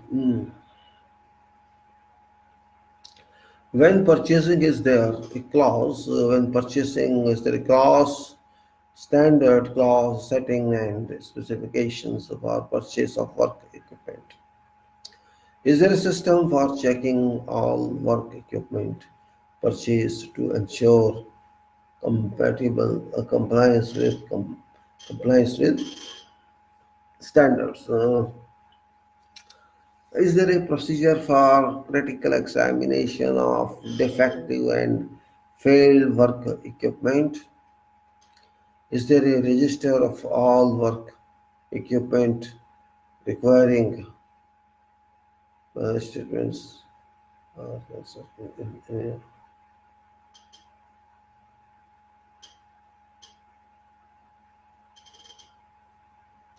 and so, is a register of all work equipment, let's say, when purchasing, is there a clause setting standard and specifications for purchase of work equipment? Is there a system for checking all work equipment purchase and ensure compliance with standards? And is there a procedure for critical examination of defective and failed work equipment? Is there any? Yes.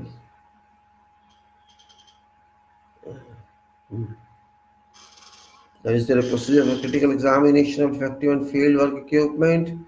And is there a register for all work equipment requiring inspections, examinations, and tests? Is there a register of all power tools in white? Uh,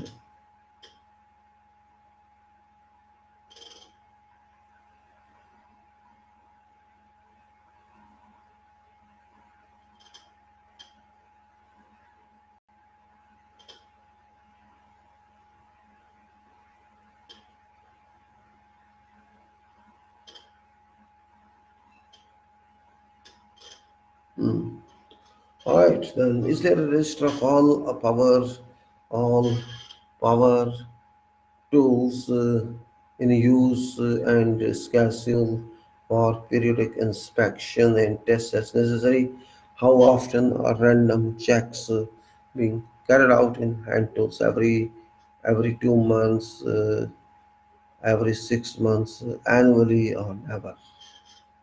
So we have to go see, are these checks recorded? And is there a procedure for return of faulty work equipment to stores, to grips for repair?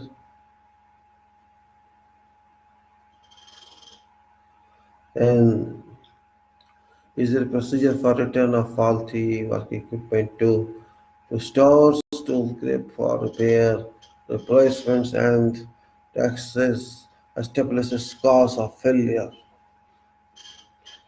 Well, what it means is this procedure is communicated to workforce as has a comprehensive list of all critical equipment and critical parts of equipment being compiled and reviewed.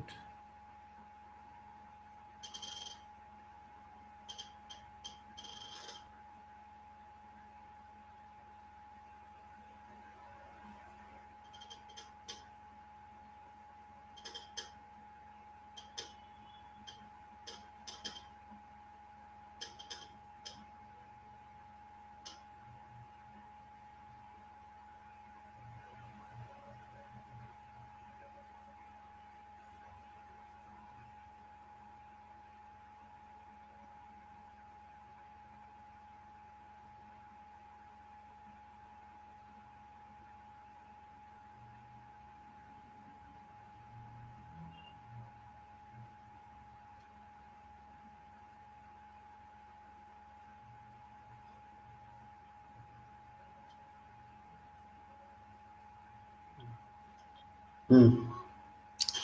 This critical part lists uses by inspection frequency and preventive maintenance schedules. Does every team of plant carry a clear and conspicuous identification number? Are checks carried out to measure levels of environment, pollution, emissions from plant and equipment? Do these checks include noise emission, noise emission, smoke emissions, fuel, lubricant leaks, and dust fume? Hmm. Then have all operators of plant and equipment been trained? And contractor control. Now we are going to contractor control. Hmm. Are minimum safety, health, and loss control program requirements contained in initial bid documents and contracts? Do contractor selection procedure include?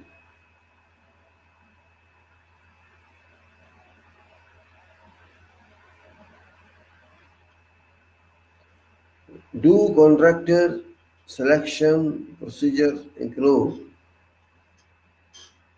program prior to awarding contracts, review of contractors' previous loss experience data, review of contractual training?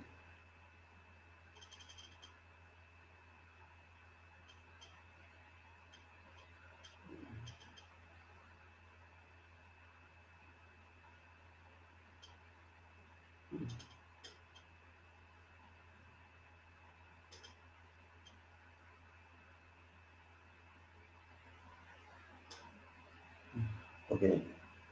Program prior to awarding contract, review of contractors' previous loss experience data, and review of contractor training.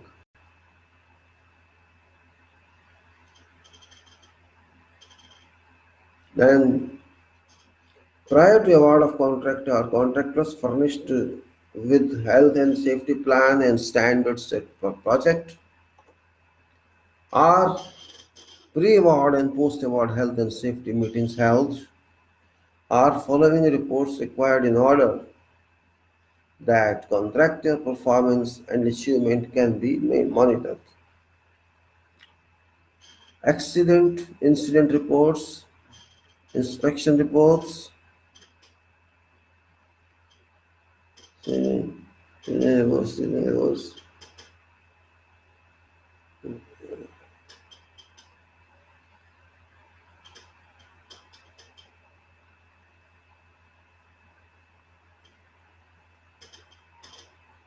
and so to lesson.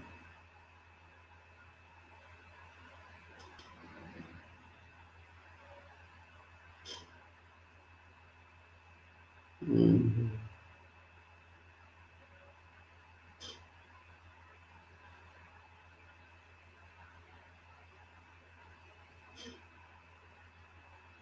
Okay, then are pre-award, post-award health and safety meeting held? Are following reports required in order that contractors' performance and achievements can be monitored? Number one is accidents, incident reports, inspection reports, injury, illness reports, injury, illness type, summary of causation of the factors and causing factors, and records of health and safety meetings, reports on training and toolbox talks. How is contractors' activity and achievement monitored? Formal health and safety and loss control audit, plant inspection, emergency preparedness. Mm. Has a senior member of staff been appointed in writing to develop and administer emergency plans? Have all probable emergencies been identified and plans developed include, that includes all those unknown actions, activities? Are following key risks included in plan is people, plant and equipment, property, materials, and yes, uh,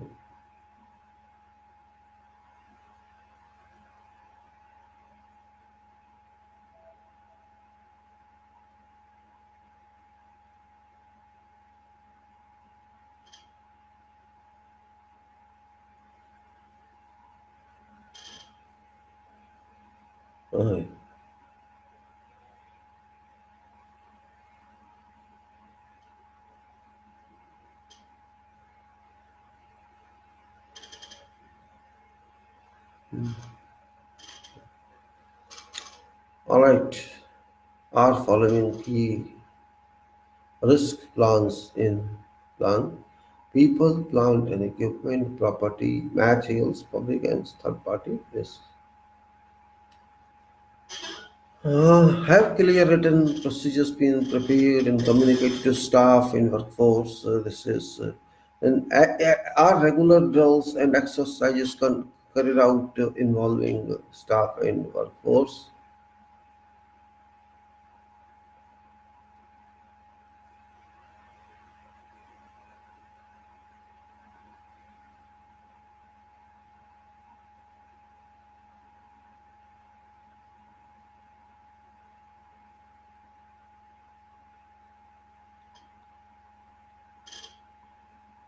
And have clear written procedures been prepared and communicated to staff in workforce? Are regular drills and exercises carried out involving staff in workforce and are exercises evaluated for completeness and of offense of efficient? Yes. Uh, uh,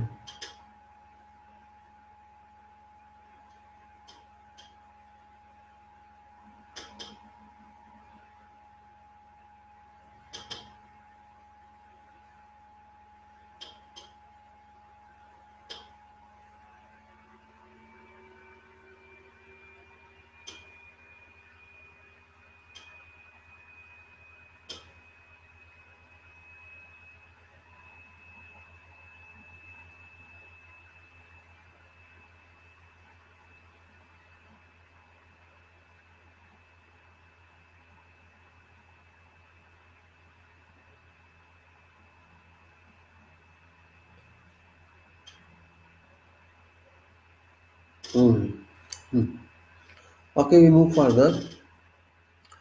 Then are excesses are sizes in evaluated for completeness and effectiveness?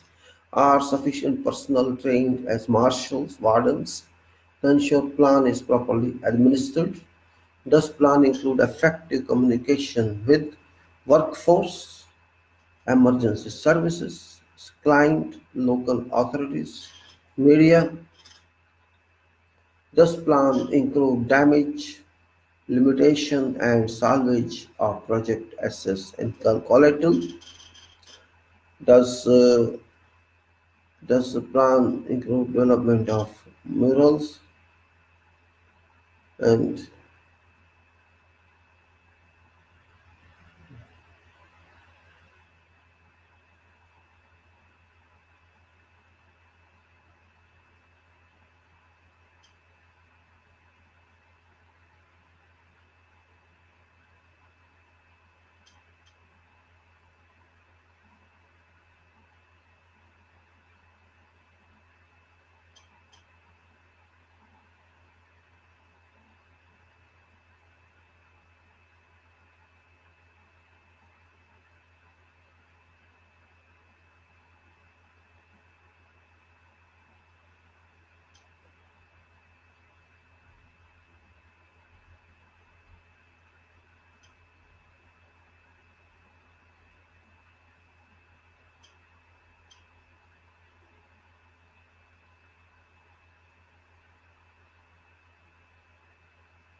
Then we'll go one by one, you see. So will does planning to damage, limitation and salvage of project asset and collateral? Does plan include development of a mutual aid program with other local entities, port authorities? Has an emergency management team been developed when where each team members have clearly defined roles and responsibilities? Has an emergency planning and oversight committee been created under direction of senior managers and supported by corporate office? Fire prevention. Fire prevention. Is there a written fire prevention plan supported by adequate arrangements and development plans for project? Has a senior member of staff been nominated in writing to coordinate, develop and coordinate fire prevention?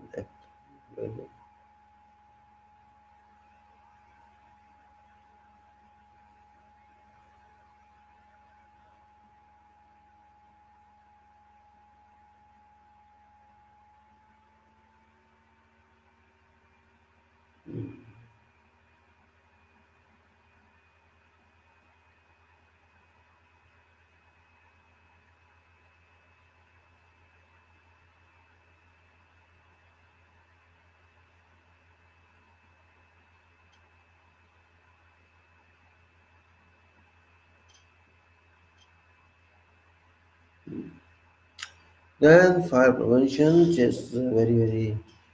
Is there a written fire prevention plan supported by adequate arrangements and development plan for project?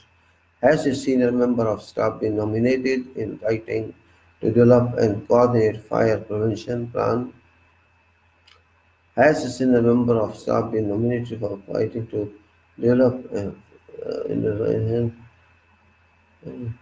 actually great is actually let's say very senior uh, very senior.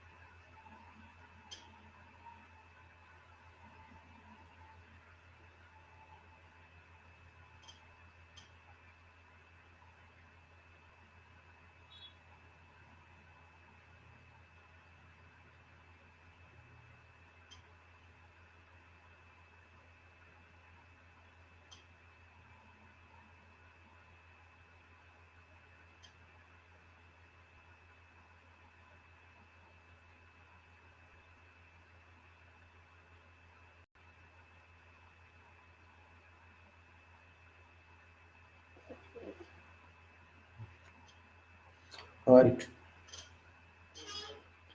It's important for fire. Again, is there a written fire prevention plan supported by adequate arrangements and development plans for project? Has a senior member of staff been nominated in writing a development to develop and coordinate fire prevention plan? Have all have all critical activities and locations been assessed for fire risk? Are sufficient and suitable firefighting appliances provided in all stores, offices, and operating areas? Are there sufficient, suitably trained personnel available all times to provide first aid fire control team? Two, is there a schedule for plant inspections and test for fire appliances and extinguishers? Are fire prevention arrangements included in method statements? Are path work permits included in fire permits, fire prevention plans, or elsewhere? And then is risk assessment. Risk assessment Is there a written policy requiring risk assessments to be carried out with objective of controlling risks to people, plant and equipment, progress, property, materials, environment, third-party property, business and collaterals? Has a list of critical activities requiring risk assessment been developed and updated? Is a standard format used for risk assessments? Are risk assessments records held in file? How frequently are risk assessments reviewed? Every 3 months, 6 months, annually following an incident? Never. Is there a policy and arrangements in place to assess manual handling operations?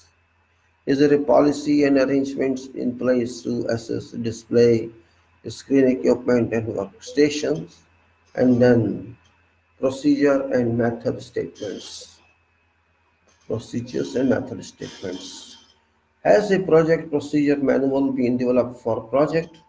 Are all procedures in manual signed, dated and indexed? Have a list of standards procedures been prepared? What percentage of procedures required have been written? How often are project procedures reviewed? 3 months, 6 months, 12 months following an incident or never? Are hourly paid employees involved in preparation of procedures? Then method statements.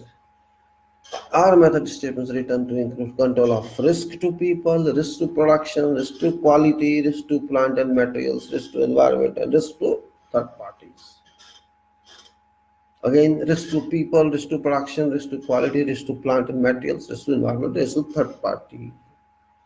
Are method statements written to include purpose of job, general sequence of work, overview of hazards, overview of controls, step-by-step sequence, supporting documents, or personal work involved in preparation of method statements, engineers and supervisors, craftsmen, hourly paid?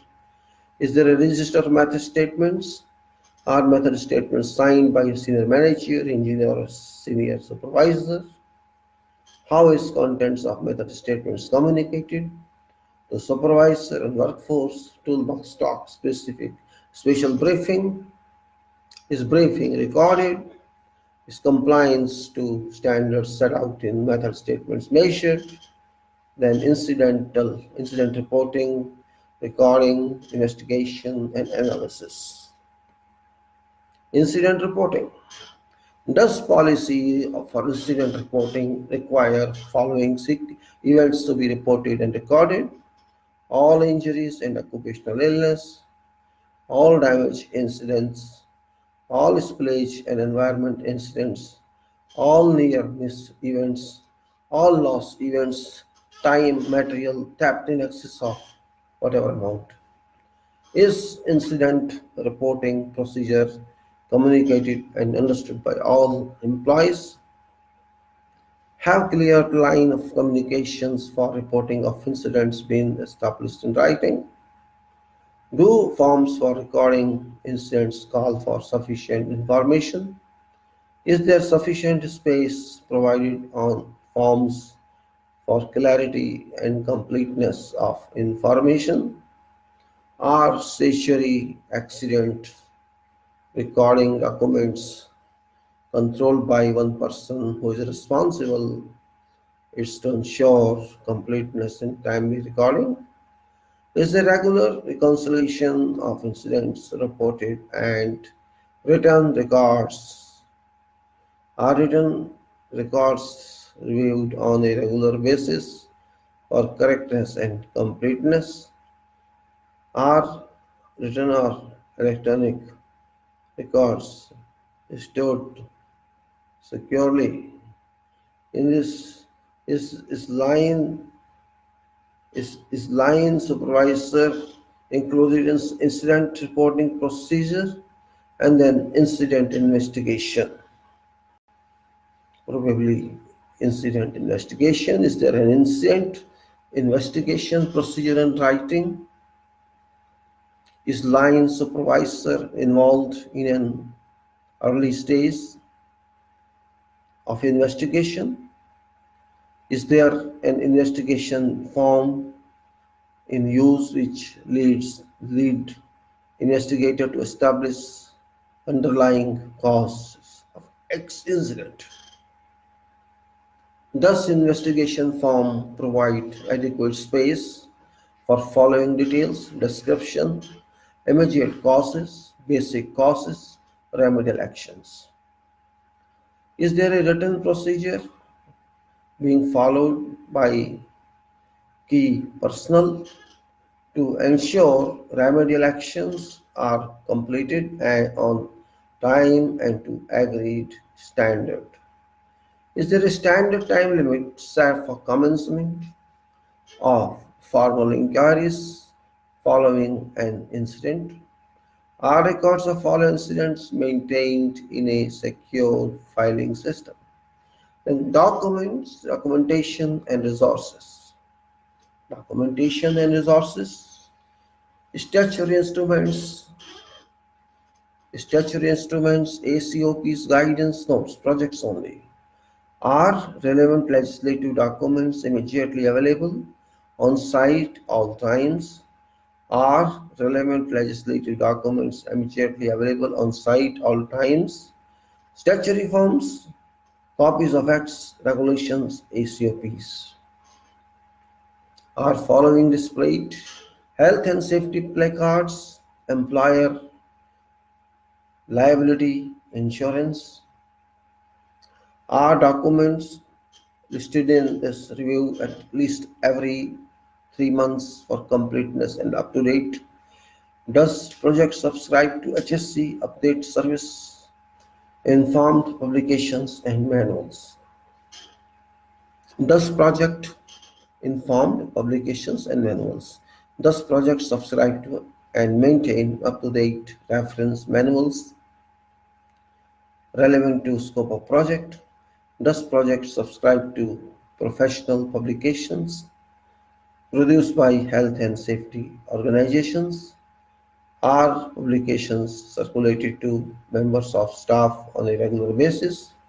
And then program monitoring and surveillance. Program monitoring and surveillance policy standards. Is there a written policy requiring a program for regular monitoring and surveillance to be prepared and implemented? Does program provide for self-audit and a schedule of inspections? Does audit and inspection program include use of checklists and standards for measurement? Does program and schedule require audit and inspection of all contractors? Are checklists used in program for method to record management activity as set out in health and safety policy and arrangement? Compliance with statutory and contract requirements, compliance with rules and procedures, compliance with technical standards. Is inspection program ranked to ensure that critical areas, activities, facilities, and plants are listed as projects? Priorities, follow-up procedures. Is there a written procedure to ensure that all known compliances are followed up and corrected to standards? Are all management and supervisory staff fully conversant with procedures? Are actions items assigned to named individuals and an action by date agreed? Are action items assigned to named individuals and action by date agreed? Are actual items regularly monitored to ensure timely execution and non-compliance analysis? Are non-compliances recorded and analyzed to establish trends and need for program reviews? This is about this chapter, inspection and audits, very complicated and very step by step it is that I have explained. This is very significant for this is all tabulated and therefore must be reviewed very carefully. They try to tell with certain gaps to think and tell and to read in form, which is very significant. And then we move further on to chapter 34, simple HSE plan, indicative plants, facility project. That is just very significant from this point of view because this is related to projects of plants facilities and contents are like this. That is general, scope, purpose, definitions, abbreviations is in general. Then HSE policy statement, health and safety and environment targets, then legal obligation, then contractual obligation, then HSE organization and responsibilities, general HSE responsibilities, project site HSE manager, construction HSE plan, organization HSE pool, medical services, safety training, mobilization, demobilization, then audits, then change management, then management reviews and documents, and records, administrative documents and references and safety procedures. This is general about this. Let's now say general. Scope. This plan describes, let me see if I can read with this, let's say because it's easy for me if I can read with this advice. All right, and I have blown it up. Chapters and followers are going to, if I possibly read this class is possible. General. This plan describes health, safety, and environment activities to be performed within scope of plants facility projects, civil works including foundation works, superstructure works, internal pavements, mechanical and electrical works, and other related works of projects. Purpose of this plan is to define project organization systems and objectives applicable to all HSE construction related activities required for proposed plants facility project. It covers all construction plans, all construction phases of IRP project, while minimum standard is to comply with applicable laws and regulations. Ultimate goal of this HSE plan is to aim for HSE standards that eliminate injury to humans and damage to facilities, materials, and environment. Definitions and abbreviations are safety means safety, health, and environment disciplines to support project activities. Company means an organization carrying out or prosecuting project. Contractor means organization that has one project from owner or client. Subcontractor means the organization that has one part of project work from contractor's organization. Client means the organization, entire company in contractual terms who has entrusted project organization of contractor. Personnel means all personnel involved on project site activities. Responsibility means job and contract responsibility.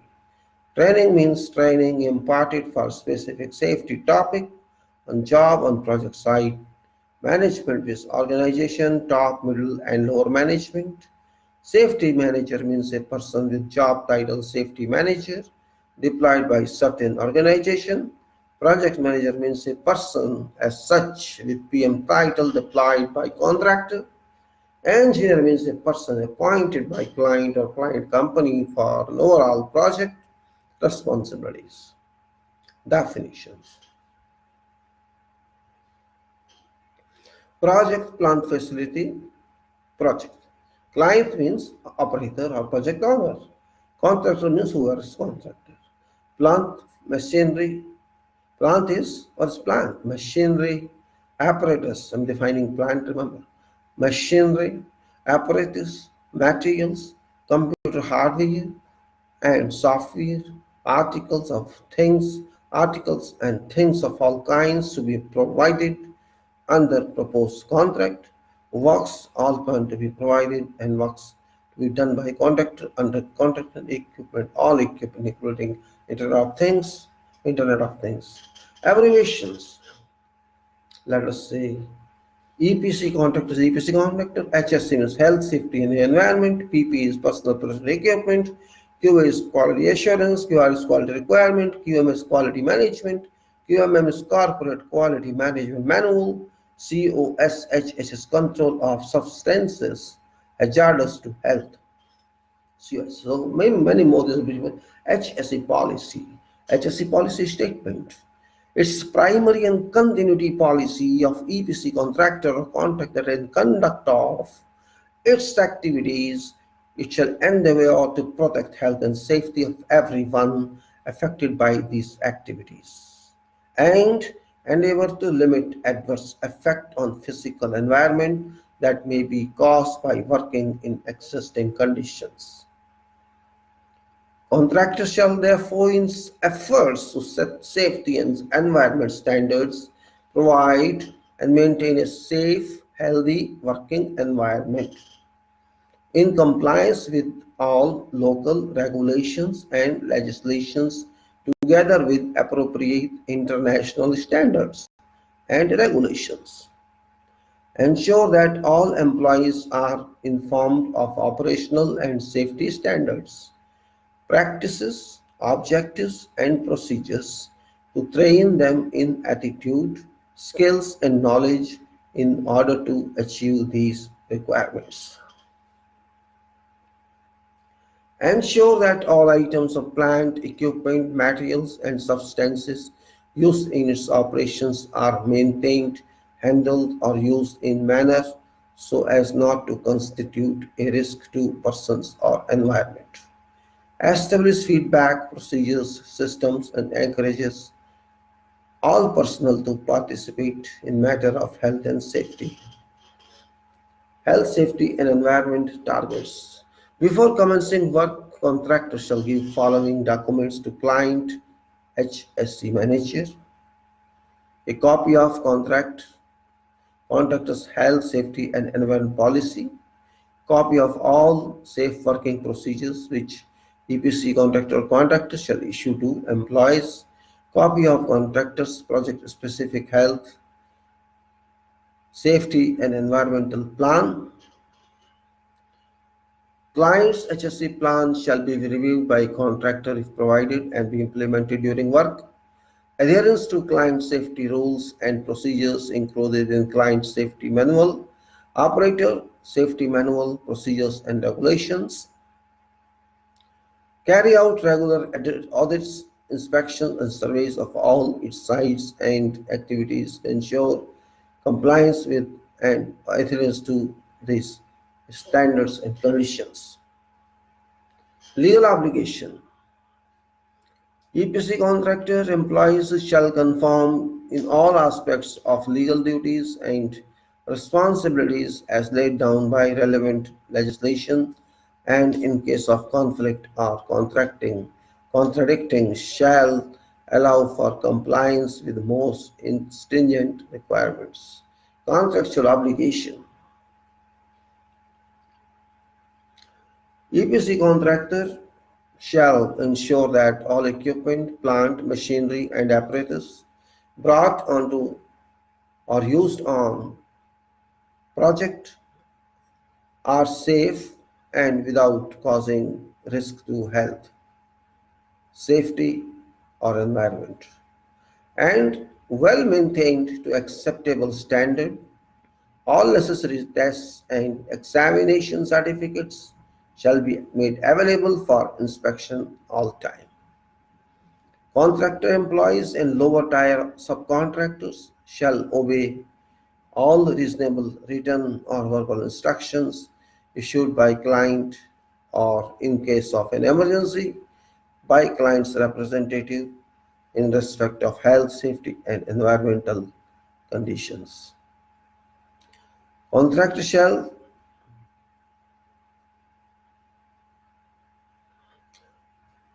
Contractors shall ensure that all their employees are competent in their appointed positions and duly fit for carrying out work under anticipated conditions, and therefore Responsibilities in general respecting certain contract positions.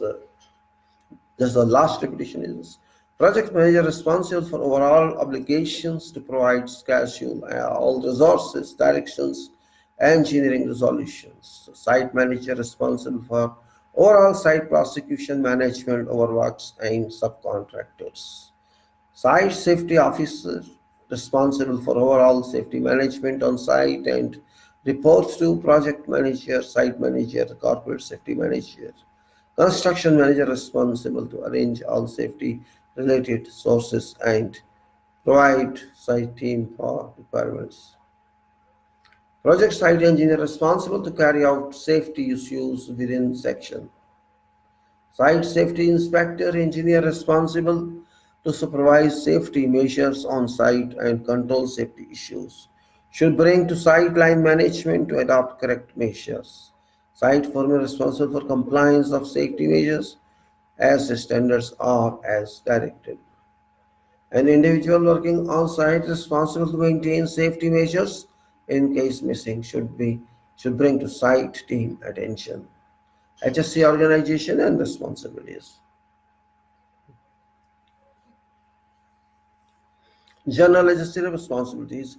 Senior contractor project construction management shall take lead and be responsible for implementation of project HSE management system and remain fully committed to project HSE excellence and a policy of zero accidents.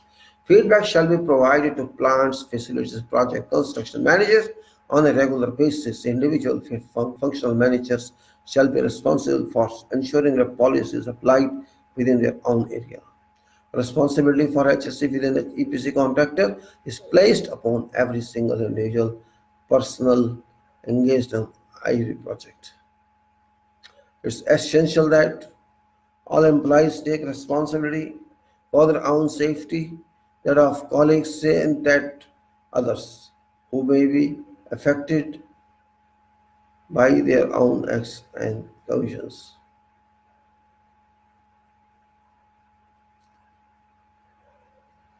Responsibility of HSC within contractors placed every upon every single individual personnel engaged on project. It's essential that all employees take responsibility for their own safety, thereof colleagues and others who may be affected by their act or omissions. All queries on applications or interpretations of plants, facilities, project, HSC methods shall be discussed with project manager prior to whatsoever action being affected with. Assist honor and bill handling claims. Assist honor in handling claims for accidents sustained by employees of third parties working on project.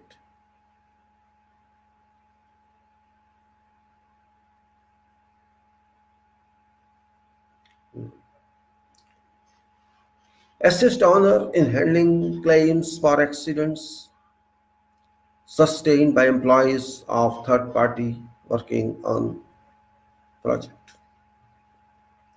And before this was all queries and applications and interpretations, plans, phases, projects, the matter shall be discussed with project manager. All I know. Then strictly follow issue work permit, follow that system of work permit, and work permit forms shall be used for project works in or near installations. Every manager, supervisor responsible for staff and or an area of work has responsibility to ensure good health, safety, and welfare of their staff and others.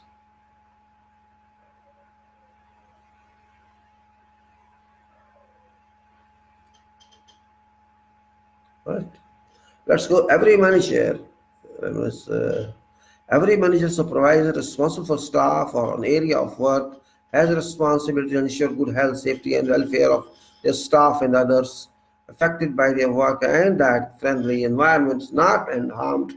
In particular, they shall ensure that emergency arrangements are provided, fire precautions are provided, legislative requirements and company policies are met with, and project procedures carried out accordingly. All site staff has received HSE training, enforced safety regulations, support and field work.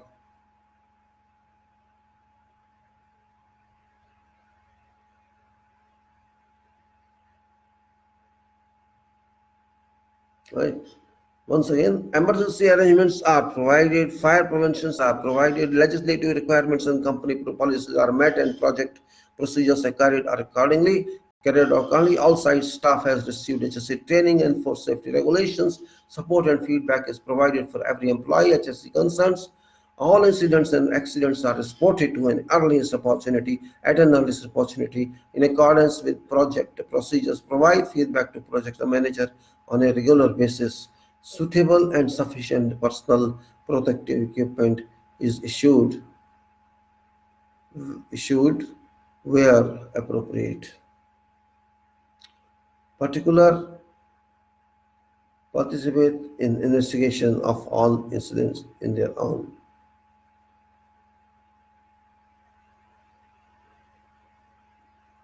And provide feedback to project manager on regular basis, and suitable and sufficient personal protective equipment should where appropriate participate in investigation for all incidents in their area. Contractor, plant, facility, project personnel shall look after their own health and safety as well as look after their neighbors' health and safety. Project site manager has an overall responsibility for safety of project and HSE requirements, approving safety program, ensuring that all aspects of program are implemented and adhered to. Shall ensure that all reasonable all reasonably practical measures are adopted to protect and promote health, safety, and welfare of workforce and to protect environment. Specifically, project manager shall be responsible towards HSE and assigning suitably.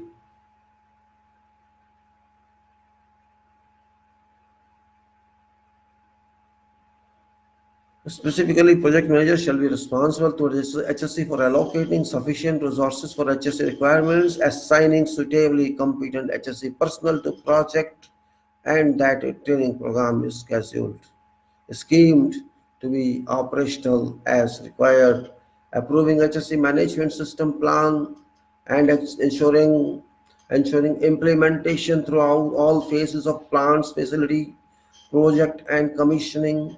Managers are regularly communicate with each other with regard to HSE matters. Coordinate with owner, coordinate with owner operator all safety related issues, including emergency procedures, plant warning system,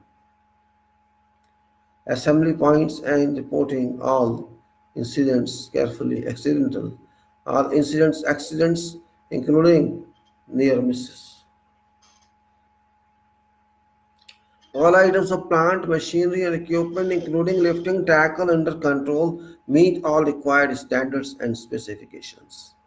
Ensuring that line personnel take ownership of HSE management system and plants. Ensure that all serious incidents are thoroughly investigated, reported, and recorded and acted upon. Ensure that a qualified first aid person is posted on site all times during work activities. Ensure that all persons under control are equipped with appropriate PPE relevant to activity tasks being performed. Project Site HSE Manager. Site HSE Manager is responsible for planning, preparations, implementations, and maintenance of HSE plans and procedures for construction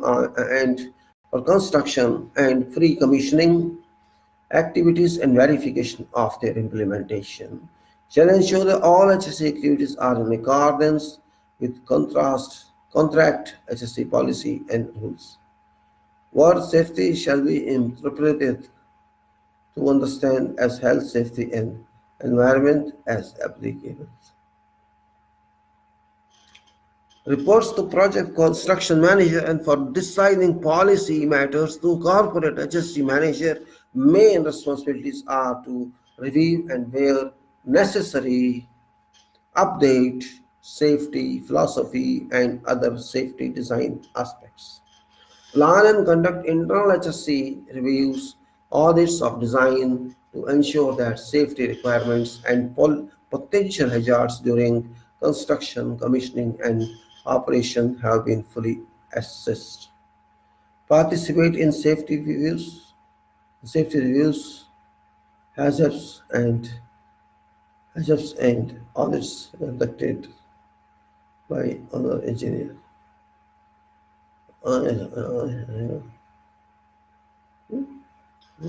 Does that?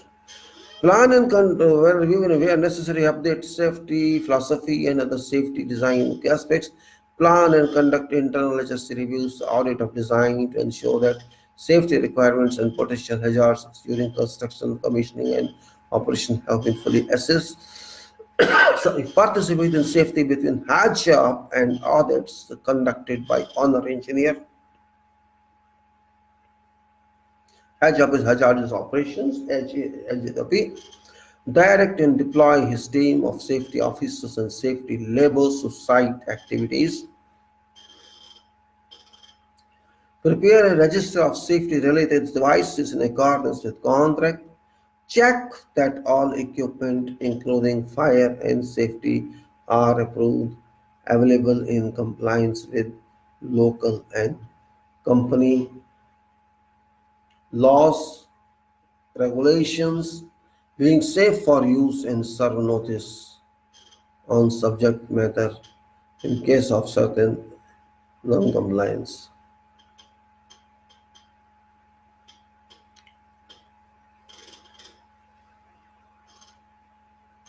Check that personal protection equipment utilized by personnel is in good condition and compatible with health requirements. Check that hygiene and safety rules are applied during execution of all phases of work and to serve notice in case of non-compliance. Informal personnel about health and safety rules by means of brochures, notices, meetings, etc. via introduction toolbox talks meetings. Liaise with companies, HSE personnel on HSE matters. Ensure adoption of safe working conditions.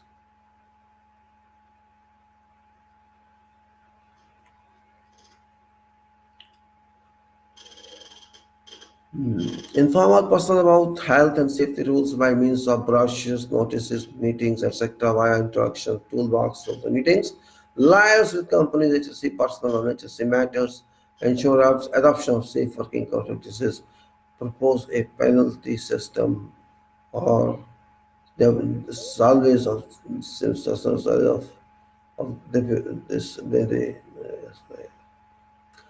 Liaise with company HSE personnel on HSE matters. Ensure adoption of safe working practices. Propose a penalty system and in coordination with finance and administration manager and control its implementation in severe cases. Lifting superintendent supervisor. Lifting superintendent supervisors shall be competent person to carry out all lifting operations safely and effectively.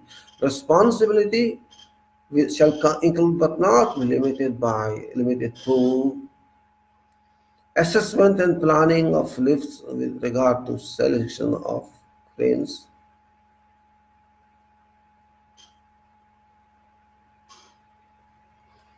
Assessment and planning of lifts with regard to a selection of cranes, lifting gears, equipment, instruction and supervision. Ensure the selected equipment has been adequately inspected and maintained. Ensure that an effective procedure in place for reporting defects, taking into account remedial actions. Taking responsibility for organization and control of lifting operations. ensure the effective procedure is in place for reporting defects, taking the account remedial actions, taking responsibility for organization and control of lifting operations, stop unsafe.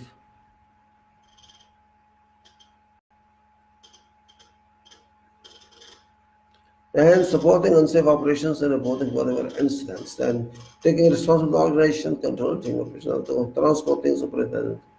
Now, duties and responsibility of these operations are same as for lifting superintendent. Supervisors with what is then I said,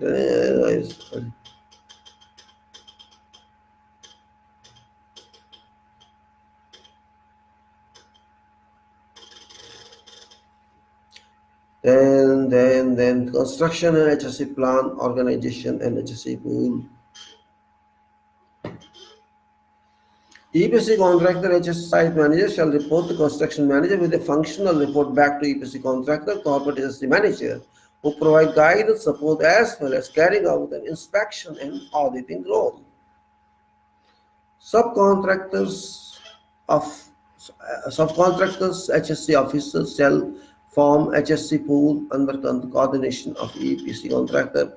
HSE site manager. Purpose of HSE pool is to increase capacity of a job site. HSE organization.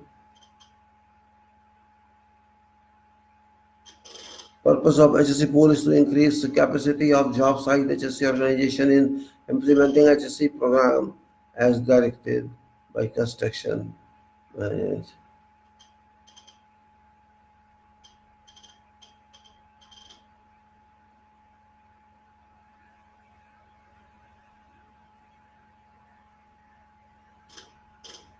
Then subcontract HSE officer shall form HSE pool under coordination of EPC contractor, HSE site manager. Purpose of HSE pool is to increase capacity of job site HSE organization implementing HSE program as directed by construction management.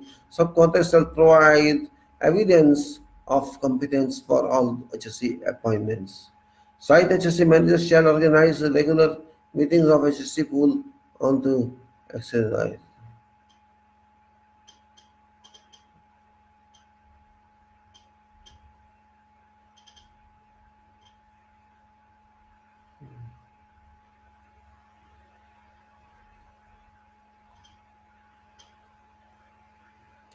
Medical services.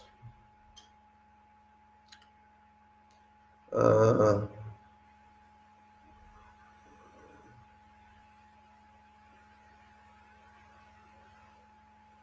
Subcontractors shall provide evidence of competence for HSE appointments, and site HSE manager shall organize regular meetings with HSE pool to exchange information by all medical services.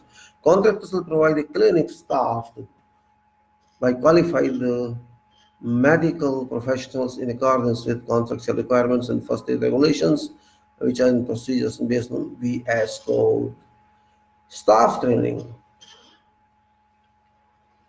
Safety training shall be conducted by site HSE manager or under its authority. Site safety manager or project site manager may at discretion employ some other professionals to conduct specific safety training as may be required.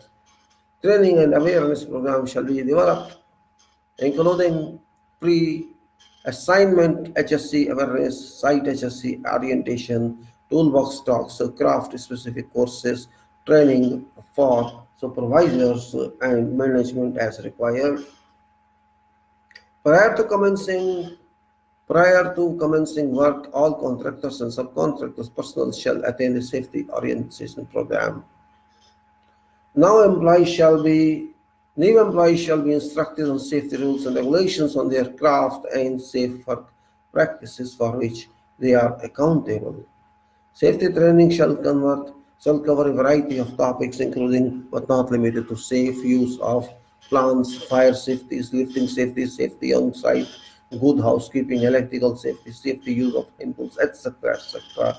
A safety induction session shall be held for all contracts personnel, outlining safety requirements of contract.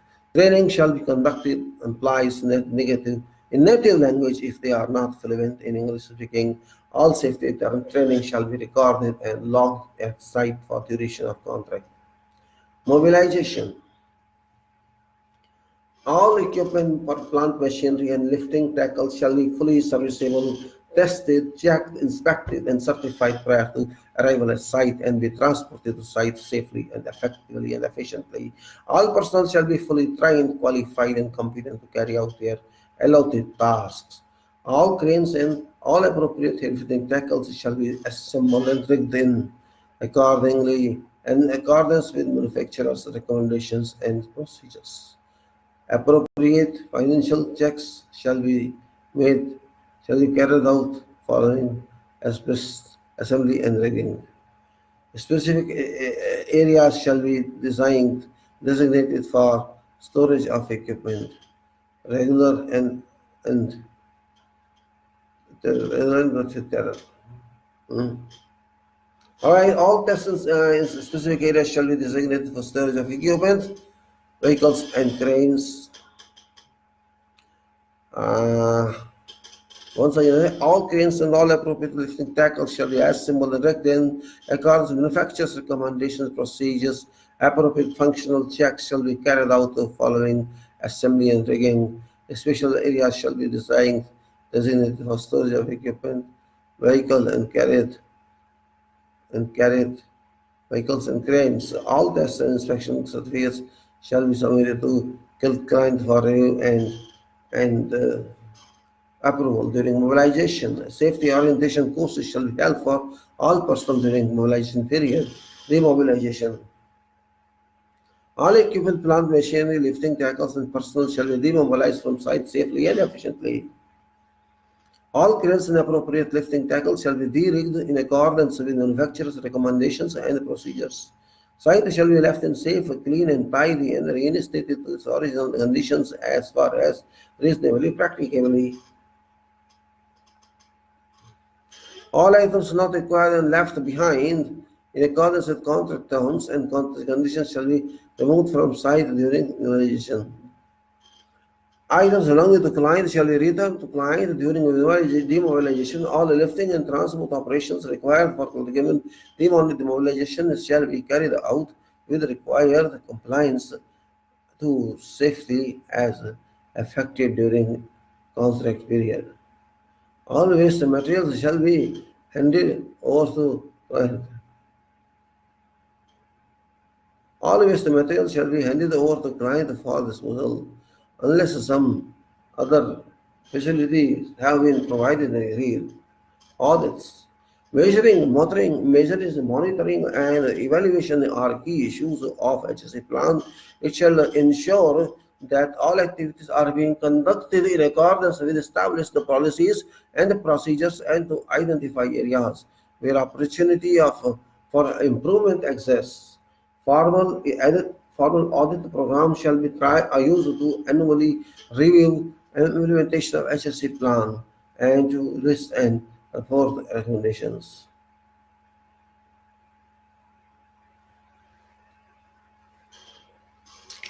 Now, change measuring instrument. Let me see it again.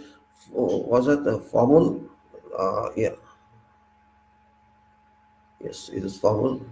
Formal audit program shall be used to annually review implementation of HSE plan and to list and report recommendations and improvements to change management.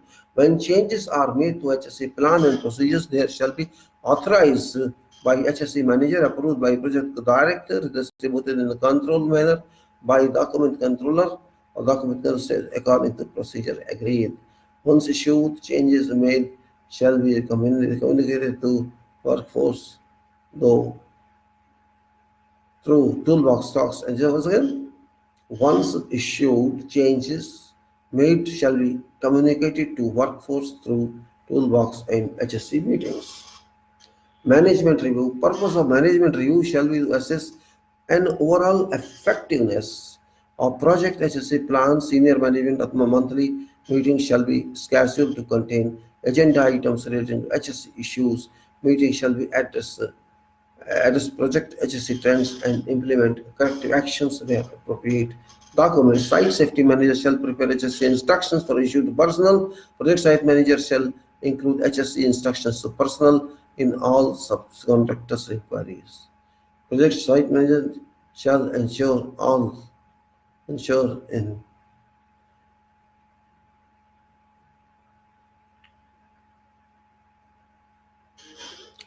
site safety manager shall prepare HSE instructions for issued personnel. Project site manager shall include HSE instructions to personnel in all subcontractors inquiries.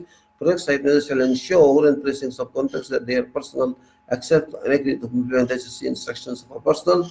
Then what is records required registration documents are agreed HSE instructions for personnel, EPC contractor HSE policy statement, EPC contractor HSE documents, including incidents near misses reports, site inspection reports, minutes of the safety meeting, minutes of progress meeting, crane test and inspection certificates, equipment, lifting, tackle test and inspection certificates,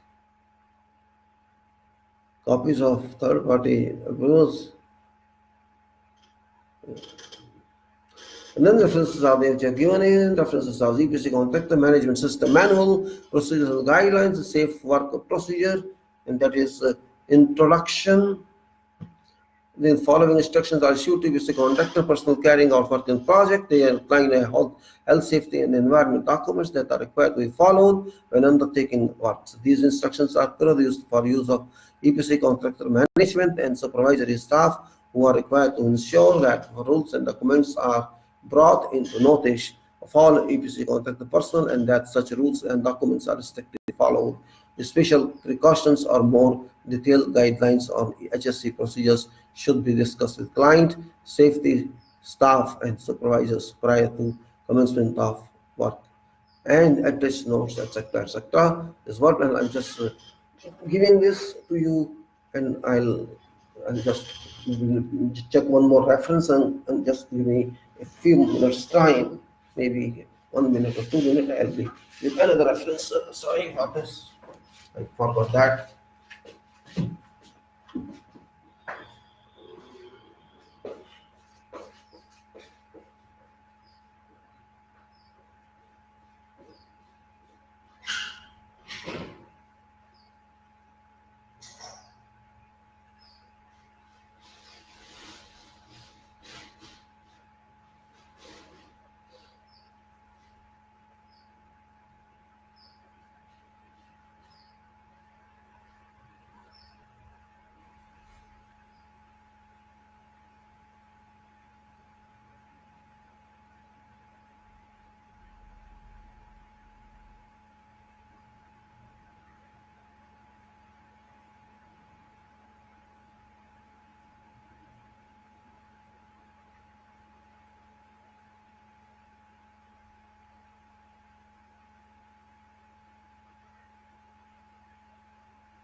Yeah. Yes, gentlemen.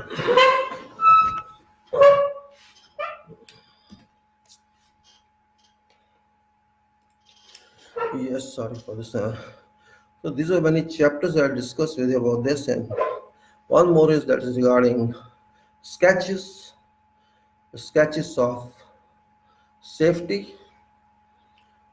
These sketches are very important, and these sketches are which I put on your. I'm just trying to find this inspection and audits and sketches. I where I actually index construction organization chart. There's organization chart also there, which defines this one safety related sketches. Safety related sketches.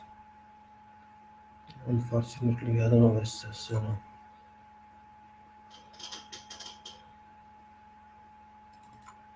Hello, yeah.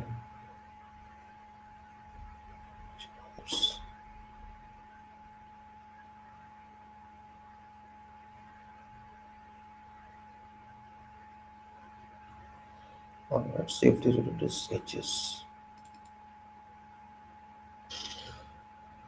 This is actually, I have to open this file which is AutoCAD.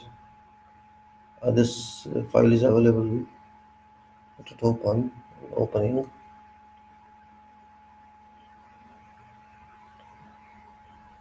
It's opening anyway. Okay, let me open this.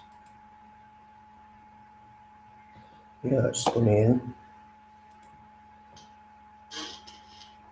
In this file, there are various sketches.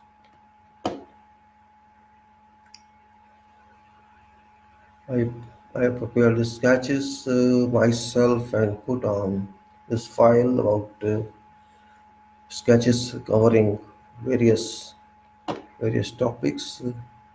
And this is I'll explain to you how it is. And this is so in this topic I've taken a sketch. This is a sketch number 1. For example, it is for excavation of a pit, excavation for a pit of column or whatever. There is a exhibition. I have depicted how on ground you have to fix your handrail and how you can fix your ladder, which should be aluminum ladder. And these placements are shown for safety purposes. This is as trench excavation safety, I call it. Then if you go further, next sketch is regarding other type of building where beams are in ground and all way in middle as well as that side, and all sides is covered by handrails, and ladders are placed at not more than 8 meters. This is complete sketch giving plan and its section. This is excavation safety of a major building project with ordinary foundations. Sketch number 2, and typical section is there. When railing fixed, provide warning tape in day, warning colored light or at night. And this is sketch for a building. I have taken 50 meters length of building and about 30 meters side. So 46 by 30 is plot area in this case, whereas in previous case, number 1 was not that much. It was 3 meters by 3 meters, very smaller one in that case, and height of railing is 1.2 meters, and depth of trench is say up to 2 meters. This sketch is shown. So locations of fence posts or railing indicatively. You can download this file, is available, URL is given there. Sketch is related to safety. Then if you go to number 3, which is sketch number 3 regarding whole section of area, whole plot is excavated, and this is about 50 meters by 30 meters, and you have seen ramp also exists at access for entry, and that is ramp ingress or egress, and there is then bank oblique flagman to signal, and for heavy vehicles and for people, ramp location to be decided on site. Width should be 4 to 6 meters depending on requirement. If required dewatering is to be done, well points to be installed around, and trench base headers and miller pumps or whatever pump can be used installs there. That's where You find soil is clay, and then soil is not clay, it is sandy. You have to use submersible pumps. A well point system is also shown in this at various locations. Well point system means where you can dewater. You have water, dewatering has to be continued when the water table is near ground, and you have to go deeper than it for excavation work. That is what is shown in here. So you have to use installations, you have to use pumps installation for round clock dewatering system in case of clay soil, and in case of non-clay soils or silty soils you can use submersible pumps, and from there you can take out water. This is another sketch which I move to now. And then there is another one. This is called, you can say, sketch number 4. This is your excavation safety of a major building project with benching, typical section applicable indicatively to all sites, generally applicable in clay and silty strata. As I just said, this is in benches, benching as shown on sides of excavation with excavation level at bottom and dewatering pumps outside. And this is in steps, you can say. Well point system has been shown, and this is given an excavation safety of a major building project with ordinary foundations, typical section applicable indicatively to all sites. And that's what it is, with drilling around, and then locations of ladders on all benches, and foundation working area to be dry, dewatering system not shown on plan, safety rails on lower benches not shown, and well points shown in one layer only. Well point to suck water from strata, header to receive sucked water from well, header to discharge to main manhole through hoses. Then there's a ramp as well, and location of fan posts or railing indicatively shown. Banksmen are installed, and this is all as before. This is sketch number 4. And if you go to next sketch, that is sketch number 5, which is saying, it says excavation safety of a major building project with benching, typical sections applicable indicatively to all sides, generally applicable in sandy strata. Only difference is, in this case, there is no pump inside with submersible pumps, where a sump is created at corner. Water is collected in that, because in sandy soil, it is penetrable soil. Water can penetrate, comes from various areas and enter into sump, from which sump it can be taken out into and disposed of into manhole. That is major difference in this. Otherwise, all others design is same.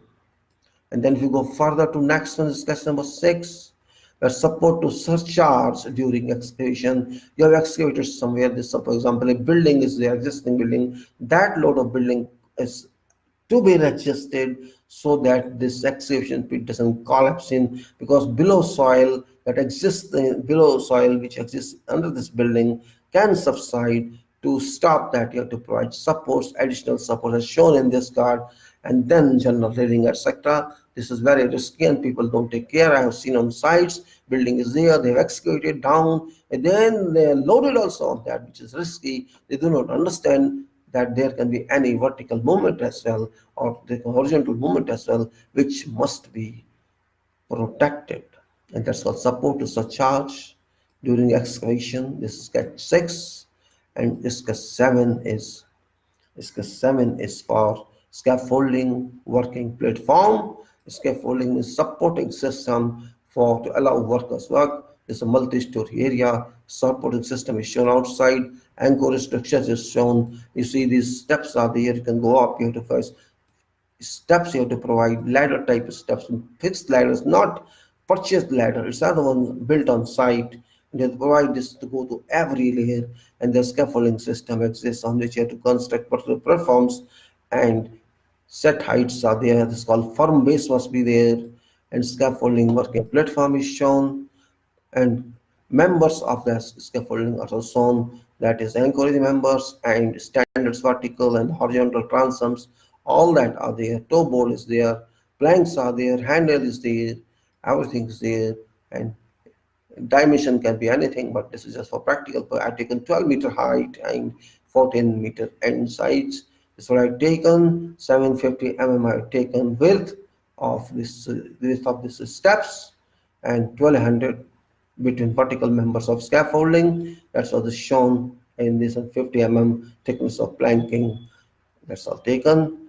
Then go to the other one, that is you can say scaffolding working platform, sketch 8. Just shedding is shown there, platform is same. A shedding, net shedding is shown, so sensory effect and height is more, 18-meter in this case. And various columns of building are shown in this top sketch plan, plan of 500-meter spacing of columns in both sides, and a projection of 1700 as cantilever shown in that. And if you go same as sketch 9, the scaffolding columns on slab means if there is a column on an existing slab where you are going to concrete, you have to provide working platform for that to access to that column level so that you can concrete in. A platform is shown in here, which is giving ladder locations also. The ladders are fixed there. The railing is shown on top, and planks and scaffolding is shown. You have to need vertical. You need a vertical platform for that, and that is built here for pouring of column, and scaffolding is shown as around that one. That's the sketch. And if you go to sketch number 10, it's a scaffolding concrete pouring platform, and this is same as previous one for many columns, and that's more important. These sketches I'm explaining to you for this purpose because there are more sketches in this. I cannot explain to all in one go. You have to see file first yourself, and then I'll try to explain all this later on also in one more talk, because I have to continue this talk for further review is what we have discussed so far, and maybe partly I'll speak another language, but all chapters that we have reviewed so far I'll discuss. The remaining sketches I will take in next talk. These 10 sketches I explained to you, these are just preliminary sketches. After that coming very complicated one, which I'll discuss with you one by one, maybe tomorrow or some other time when I start this, I continue this. And so far what we have learned is, you can say, of course, reliable material, that maybe, I don't know, you people are in touch with that or not, or you are not review to that. If you don't review, that's your choice, but if you review, you get something better than nothing. And if you get that, that is your, you can say, you can use that in your work or you can transmit it to others, because this is knowledge, practical knowledge. It's not book knowledge. Nothing is a knowledge based of thinking, knowledge based on experience and what we learn from sites. And it's not freely available in market. And even if you wish, you cannot get, because generally it's not habit of engineers to write something or publish something. I don't understand reason of that. Why do they act like this? Means they are well qualified people, very well established engineers, experienced, pragmatic, and it's their responsibility to transmit their experience to others, because nobody will take anything from this world. If you write for something, they will follow that, and you are not losing anything by writing.